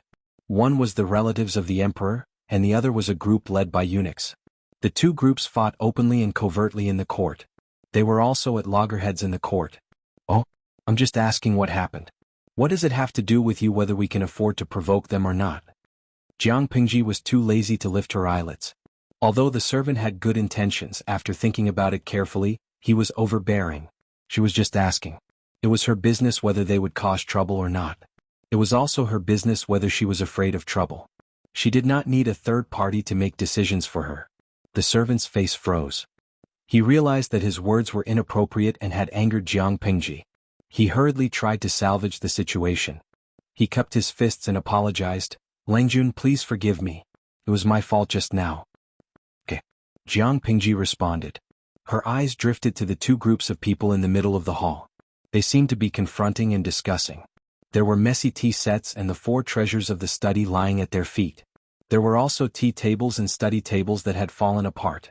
It seemed like they were going to start a fight. The servant understood. He did not dare to act smart this time. He hurriedly explained, it's not a big deal. It's just that Secretary Huang's godson and General Fang's Langjun had a conflict because of the chief. They disagreed with the judgment and had a quarrel. That's why they started a fight. Secretary Huang? Jiang Pingji frowned. She understood the situation in Shangyang Palace. Secretary Huang should refer to the most useful eunuchs by the emperor's side. Among them, Secretary Huang served the emperor and was valued by the emperor. He had a great say in the group of eunuchs. He was the one who sold positions and titles the most. Although Secretary Huang was a rootless eunuch and was destined to have no bloodline to inherit, he could recognize a godson and continue the family line. The so-called godson was naturally the child of Secretary Huang's adopted godson. He called Secretary Huang grandfather. As for General Fang, it should refer to the emperor's mother's family. General Fang was the emperor's mother's younger brother. His family was favored. More importantly, the emperor's first wife was also from the Fang family. Including the one conferred posthumously by the emperor, the Fang family had already produced 2 empresses. For a time they were extremely wealthy. In order to keep the aristocratic families in check and balance, the emperor took back the power in the hands of the aristocratic families and made great efforts to rope and cheese maternal family. These 2 groups of people are fighting because of the leader? Jiang Pingji asked. Yes. The manservant nodded awkwardly. The main mission of the tea house was to attract and discover talented people. They would often take out prizes to attract scholars to gather here and paint. Then, from all the works, the best would be chosen as the champion. The treasured works could also be hung in the tea house for guests to admire and promote their literary reputation. True scholars from noble families disdained this method of spreading their fame, but ordinary commoners valued it very much. In addition, the owner of this tea house was Prince Changshu, who had real power. Naturally, the tea house's business was not bad. Even though the descendants of eunuchs were wealthy, they were still looked down upon by others. They also needed a reputation to gild themselves. To put it bluntly, they were nouveau riche. They had no foundation and could not lift their heads in front of the aristocratic families. Secretary Huang's godson was 18 years old. He was very good-looking and looked like a scenery when he stood there. However, he had the title of descendant of eunuchs in his head. He had always been despised by the gentry families. The gentry families with a foundation could not hang out with him. He also knew what he lacked, so he worked hard to promote his literary reputation. He could not change his background and could not decide his starting point. He had to work harder the day after tomorrow. As for General Fang's son, he was a playboy. His height and width were almost the same. God knew how many masters he had hired, but after a few years he still could not teach much. He usually did not listen to classes and did not work hard. He only knew how to fool around in the inner court and spoiled many girls. However, he thought highly of himself and felt that his talent had surpassed the sky. He was very indignant that his first place had been taken away by others. Because of this, the 2 groups of people confronted each other. General Fang's son even instructed the manservant to fight. Bah, you're just a descendant of eunuchs. You can't just enjoy your old capital or inherit the family's unique skills. How dare you come out and make a fool of yourself? General Fang's son raised his hand and wiped his face. His face was oily, making him look very greasy and fat. Family's unique skills? Wasn't this directly cursing people to be cleansed and become eunuchs? Vulgar. You can't win in a literary battle, so you want to take advantage of your power to bully others. Do you think I will be afraid of you? Secretary Huang's grandson was so angry that his face turned red. However, his figure was really not threatening in front of the fat man.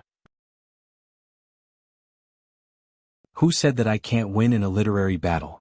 It's obvious that the referee was bribed by you and faked it in private. Bah, how can a person without a background write a good article? If you can recognize all the words, your ancestral grave will also emit smoke. The fat man seized on the title of descendant of eunuchs to refute him. The manservant beside him had already rolled up his sleeves and was ready to fight. If you don't believe me, you can ask around in Shangjing City. What kind of work does your old man surnamed Huang do now? Secretary Huang's grandson secretly clenched his fists. He didn't like the title of descendant of eunuchs, but he really treated Secretary Huang as his own grandfather. How could he tolerate outsiders humiliating him? Damn fat man, you really won't give up until you see the coffin. Do you really want to fight for real and fight for real? Come on, see if I won't beat you until you call me father. Whoever is afraid is a coward. Take off your clothes, lie on the ground and bark like a dog. The fat man also clamored fearlessly. General Fang controlled the imperial guards in Shangjing City. To put it bluntly, he didn't need to care about anyone except the emperor and the princes of the royal family. Not to mention a small eunuch's son, even if it was Secretary Huang himself, he didn't need to be afraid. The people of the two sides were burning with anger. It seemed that the battle would start at any moment. Clang, clang. Naturally, they didn't need to fight with each other. They just handed it over to the manservant beside them. Fight. Fight with all your strength. Beat them until they piss their pants. If you don't teach them a good lesson, the grandson of a eunuch dares to mess around in Shangjing. What *T? The fat man shouted while stepping on a table. His expression was ferocious and excited. Secretary Huang's grandson also hid behind the hatchet man. He saw an ink stone, directly grabbed it and splashed the ink on the fat man. For a moment, the manservants of the two sides wrestled with each other and threw whatever they caught. The fat man was too fat and wasn't sensitive enough. Secretary Huang's grandson hid behind the people and sneakily attacked and threw the ink. The entire hall on the first floor was filled with screams and the sound of smashing. Some scholars couldn't stand it anymore and simply covered their faces and left. Some people hid at the side and watched the show. It was really a feast for the eyes. To put it simply, this was just a fight between two young men. Neither of them was convinced by the other.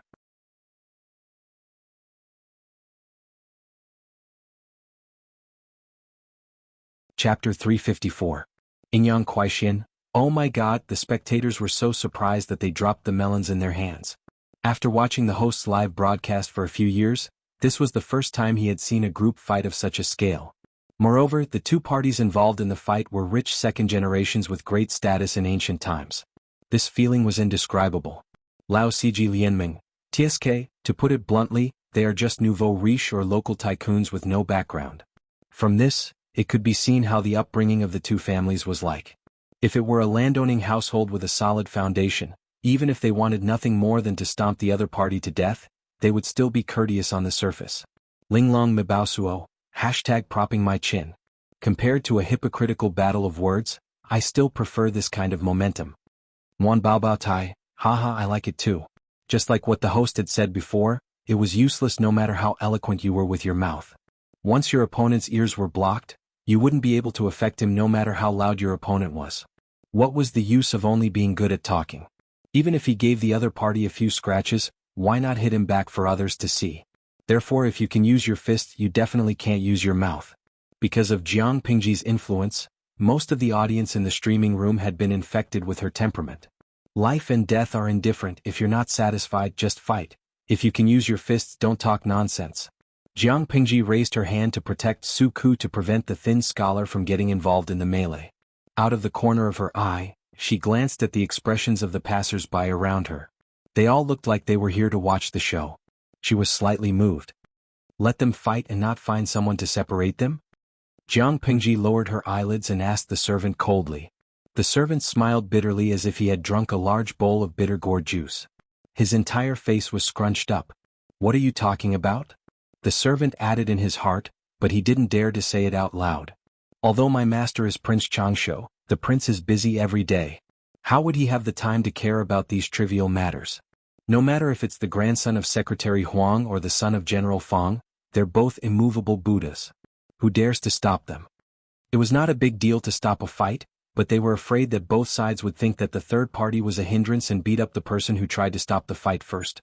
At that time, it would truly be like suffering in silence, unable to voice out the bitterness.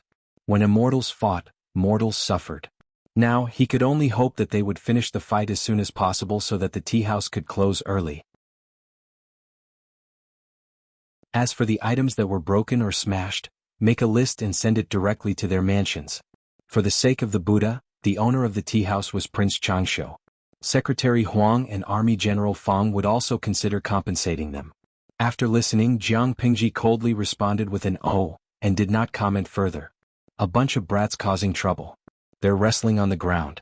There's no technique involved at all.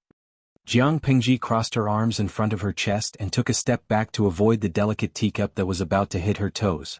She tilted her head and complained to Su Ku, "Who do you think will win?" Su Ku glanced at his Langjun and prayed that he would not cause any more trouble. He lowered his eyes and muttered, "It should be from Secretary Huang's family. Nowadays the government relies more on eunuchs." The group of eunuchs was very powerful, and now they were also arrogant, like the sun at high noon. But in essence, everything they had came from the emperor's connivance. The selling of official positions and titles was also secretly approved by the emperor. They were closely attached to the emperor, and their life and death were decided by the emperor. If the emperor was still young, they would have great achievements. But the problem was that although the emperor was muddle-headed, he was blinded by greed and attached great importance to power. The eunuchs were just dogs in the emperor's hands that were used to bite people. The group of relatives of the emperor was different. Although they were also the emperor's dogs, they had their own roots and had more autonomy than the eunuchs. The emperor also handed the imperial guards of Shangjing to the Fang family, which showed how much the emperor valued the Fang family, the group of relatives of the emperor. They also had a higher position in the emperor's heart. Whether it was the group of relatives of the emperor or the group of eunuchs, they were originally promoted by the emperor to deal with the aristocrats. Now that most of the aristocrats in Shangjing had retreated, there were also many high officials who had resigned. For example, the head of the secretariat, Feng Ren, had given the emperor a fatal illusion. What illusion? He mistakenly thought that he had taken back the power in the hands of the aristocratic families. He felt that he was no longer a puppet emperor who was constrained by others. Under such circumstances, the two dogs that he raised, the group of eunuchs and the group of relatives of the emperor, became a bit of an eyesore. The group of eunuchs could only rely on the emperor. In comparison, the group of relatives of the emperor was more troublesome. Jiang Pingji also guessed that they were from Secretary Huang's family, but the reason was not what Suku was worried about. The contest between the group of relatives of the emperor and the group of eunuchs was also real. If it was in the court, how could it be placed on a few juniors? The child of General Fang's family is too fat. Look at his figure. He can block half of the door of the tea house by himself. No matter how he moves, he is a huge target. Secretary Huang's grandson is clever. He has been hiding behind the manservant and shooting arrows from the back. He has great achievements. Who gave him the courage to compete with a long-distance fighter in terms of mobility? Suku was silent. He suddenly felt that his previous serious analysis had all been fed to the dogs. Jiang Pingji continued, however, when it comes to a group fight, one man can hold the pass against 10,000 people, or one man can drown people with too much saliva. Secretary Huang's young Lang Jun doesn't have enough fighters. If it continues to drag on, I'm afraid he will suffer losses. When Suku heard that, he secretly rolled his eyes. When it came to a group fight, he only admired his Lang Jun. As they talked, the situation became clearer and clearer. General Fang's son was very favored at home. Whenever he went out, he would bring 20 to 30 thugs with him. Just now, only half of them participated in the battle. The other half received the news that Lang Jun had been beaten and rushed in from outside. Originally, the two sides were evenly matched, but now, because of the number of people, the balance had tilted. Seeing that Secretary Huang's grandson was about to be caught and beaten up, the lad suddenly rolled backward and shouted regardless of his embarrassment. "Brother Ju, come and save me." Brother Ju? Jiang Pingji was already tired of watching. She didn't expect Secretary Huang's grandson to call for help at the last minute. She scanned her surroundings, wanting to find out who Brother Ju was. Fang Pengzi's side had already formed an overwhelming advantage. His super-heavy body formed a shadow that forced Secretary Huang's grandson to the corner. "Bah! Call for help. Let's see who can help you, you bastard." Secretary Huang's grandson's face had already blossomed, and there were some green and purple bruises on it. He looked embarrassed, but his eyes were still stubborn. I'll return those words to you. Don't be so scared that you'll wet your pants later." Fang Pengzi's heart was burning with anger. He raised his huge fist and wanted to hit someone. At that moment, a clear voice that sounded like a compass came from the crowd. "Wait. Who's messing with my business?" Fang Pengzi turned his head and looked fiercely at the source of the voice. Everyone immediately looked over and saw a young man who was about 15 or 16 years old standing in the corner. He wore a green Confucian robe which made him look tall.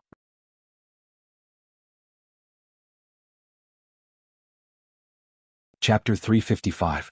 Hey, you're just a skinny kid. Do you want to stand up for this bastard? Fang Pengzi bared his teeth and waved his fist threateningly. The handsome young man with red lips and white teeth was not afraid at all. It was as if he did not see the huge fist. "Fight? I definitely can't beat you." Feng Ju only had a servant with him. Although he had learned horsemanship, archery and swordsmanship, he could only defend himself. He was not lethal enough. But Fang Langjun is bullying me with numbers. Isn't it a bit too much? If you can't beat me, get lost. Don't nag in front of me.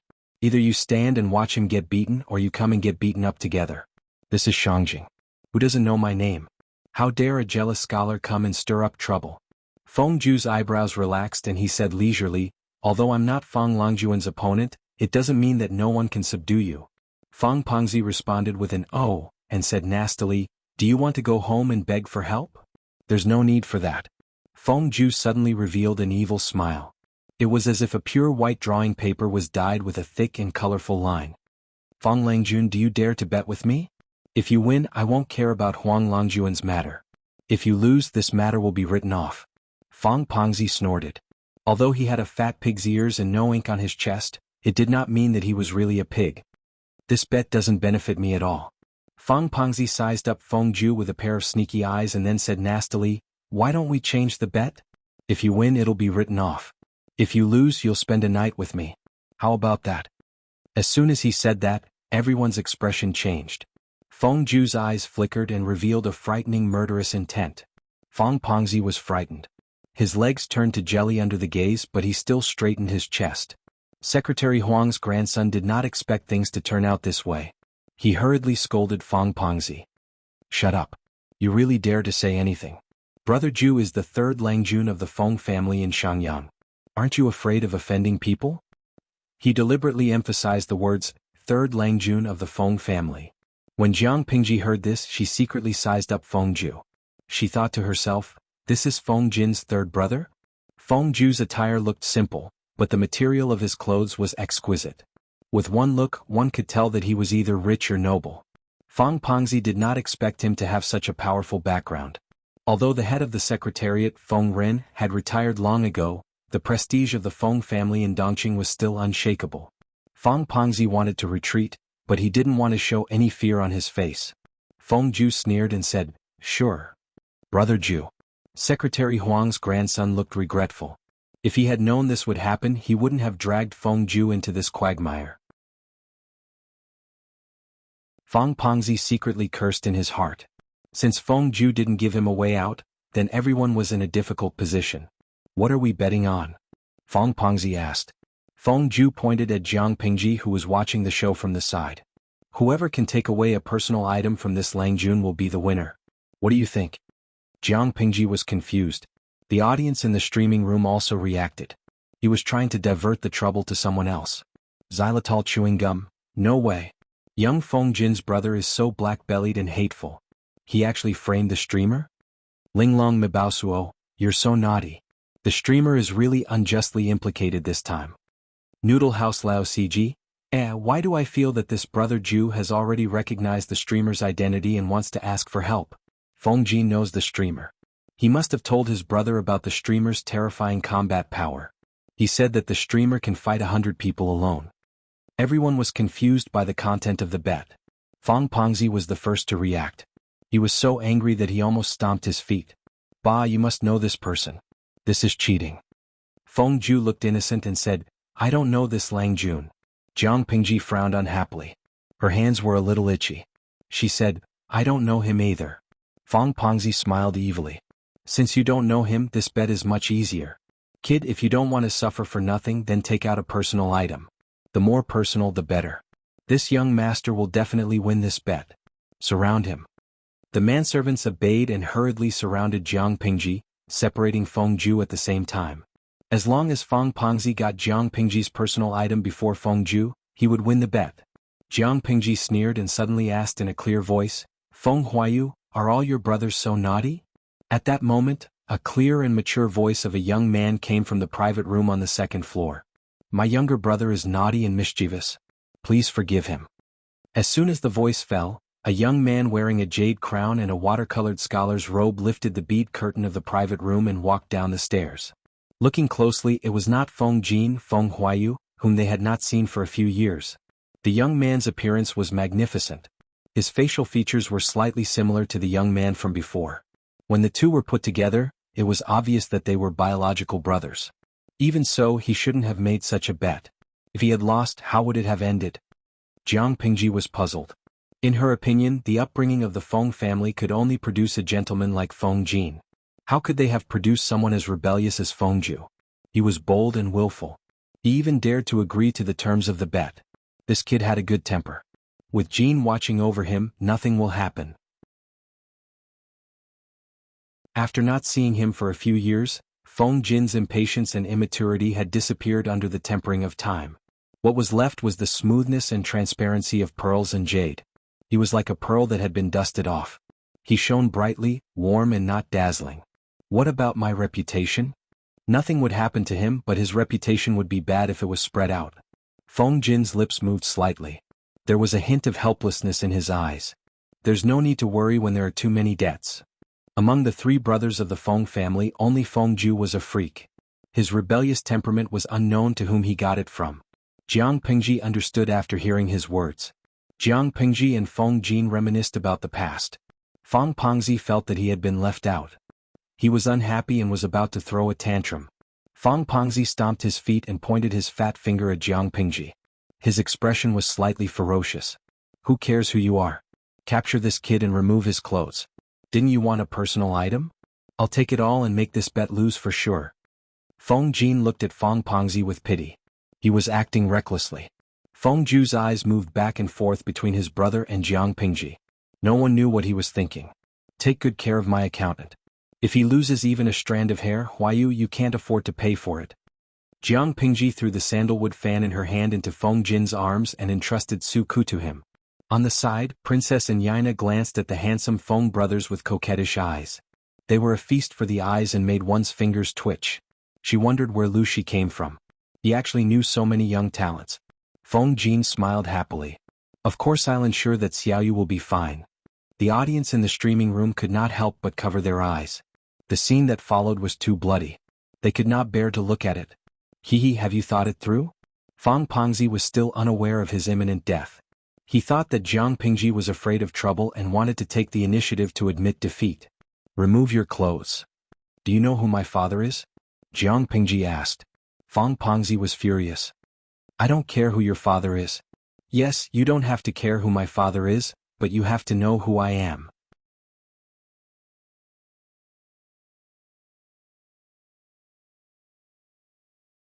Chapter 356. You don't need to know who your father is, but you need to know who your father is. Hearing Jiang Pingji's declaration, Feng Ju was stunned on the spot. A wanton evil smile appeared on his face. Second brother, is this the Lu Lanting that you always talk about? It's true that hearing about you is not as good as meeting you in person. What a madman. Not to mention anything else, just this rebellious arrogance was quite to his liking. Feng Jin secretly caught a glimpse of his younger brother's infatuated expression. He couldn't help but raise his hand and tug on his sleeve, pulling him out of the battle circle. He didn't want his third brother to be innocently implicated. If he was beaten up by Jiang Pingji, he would have been beaten up for nothing. There would be no place for him to argue. As he spoke, Secretary Huang's grandson held his sore waist with one hand and covered his slapped face with the other as he limped towards Feng Ju. Brother Ju, it's my fault this time. I've implicated you. Hiss, this stinking fatty, it hurts a lot when he hits me. Secretary Huang's grandson grimaced in pain. In terms of nominal age, he was 2 years older than Feng Ju, but in terms of months, it was only 2 or 3 months a year. Probably because he often fell and rolled, he looked stronger than his peers, but his head was a little injured. Feng Ju secretly held back his laughter and revealed concern on his face. It's fine. It's just that when Bogeo returns this time, I'm afraid he will be punished by the family law Rattan. When he heard the words family technique Rattan, his face, which looked as if a palette of colors had been overturned, became even more distorted, making him look even more abstract. Alas, don't talk about it. I'll definitely be beaten when I go back this time. Secretary Huang's grandson looked sullen, and his face was full of drama. When he was free, he secretly glanced at Feng Ju. Seeing that Feng Ju had no intention of distancing himself from him, he secretly breathed a sigh of relief. To be honest, even if he hated others who humiliated him because he was the descendant of a eunuch, he could not deny his family background. It was also the source of his inferiority complex. It was not easy for him to meet a like-minded friend who came from a prestigious family. He really did not want to lose Feng Ju because of this. This is Huaijia's good friend? Feng Jin did not care about the chaotic situation on the field, because he knew very well that those minions were not even enough to fill the gaps between their teeth. Feng Jin's younger brother was called Feng Ju. His courtesy name was Huaijia. This generation of the Feng clan's descendants were mostly named with words related to jade. Hearing Feng Jin mention him, Secretary Huang's grandson quickly put away his playful expression and said seriously, "That's me." Feng Ju introduced, "Second brother, this is Huang Song, the classmate and good friend I've always mentioned. He's the disciple of the great scholar, Mr. Ji." Dongqing had a strong academic atmosphere, and there were many great scholars. Although the Mr. Ji that Feng Ju mentioned was not comparable to Master Yuanjing, he was still a very famous great scholar within the borders of Dongqing. Huang Song was able to use the title of the eunuch's descendant and become the disciple of a famous teacher. Obviously he had some skills. Huang Song hurriedly said, "I don't deserve it. Second brother Feng can just call me Bogeo." Feng Jin smiled gently and nodded. "Then it would be impolite of me to refuse." Huang Song was very sensitive to the emotional changes of others. He immediately knew that Feng Jin was keeping a distance from him. He wasn't too upset about this. If others knew that he was Secretary Huang's adopted grandson, they would have covered their noses and walked away. Very few people were willing to have a normal conversation with him. Feng Jin's attitude was actually very good. He was so focused on recognizing people that he almost forgot that Jiang Pingji was still fighting with Feng Pengzi. Huang Song slapped his forehead with one hand and hurriedly turned to ask Feng Ju, "Brother Ju, should we call for help?" Feng Ju lowered his eyelids and pouted. "Does he look like he needs help?" As soon as he finished speaking, Huang Song also turned his head to look at the situation of the fight in the hall. He happened to see a huge black shadow fall at his feet. Huang Song was so scared that he hurriedly took 2 steps back. He was still in shock. "Come. Now tell me who's the father." "You're the father. You're the father." Feng Pengzi could still be arrogant at first, but as the servants died one by one and became paralyzed at his feet, his confidence became more and more fragile. He was like a snail that had its shell removed, revealing its tender body to be trampled on by others. He didn't feel the slightest sense of security. In an instant, he responded to whatever Jiang Pingji said with tears and snot flowing down his face. Jiang Pingji lifted her leg and kicked the servant who was blocking the way aside. She grabbed Feng Pengzi's collar with one hand and lifted him up with one hand while Huang Song's eyes almost popped out of his head. "Say it again. My ears aren't good. I didn't hear it." "Father, you're my father."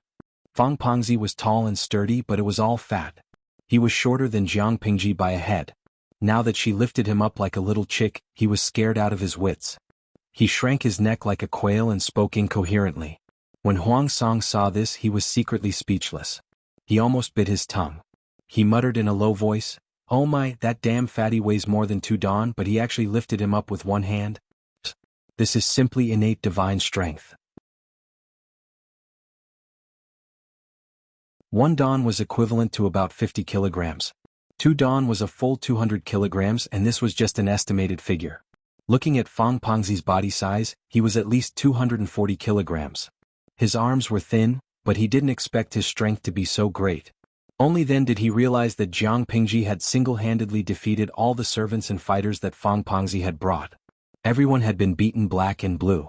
Even though no one had died, looking at the degree of swelling, they would not be able to leave the house for the next 2 weeks and would not be able to see anyone.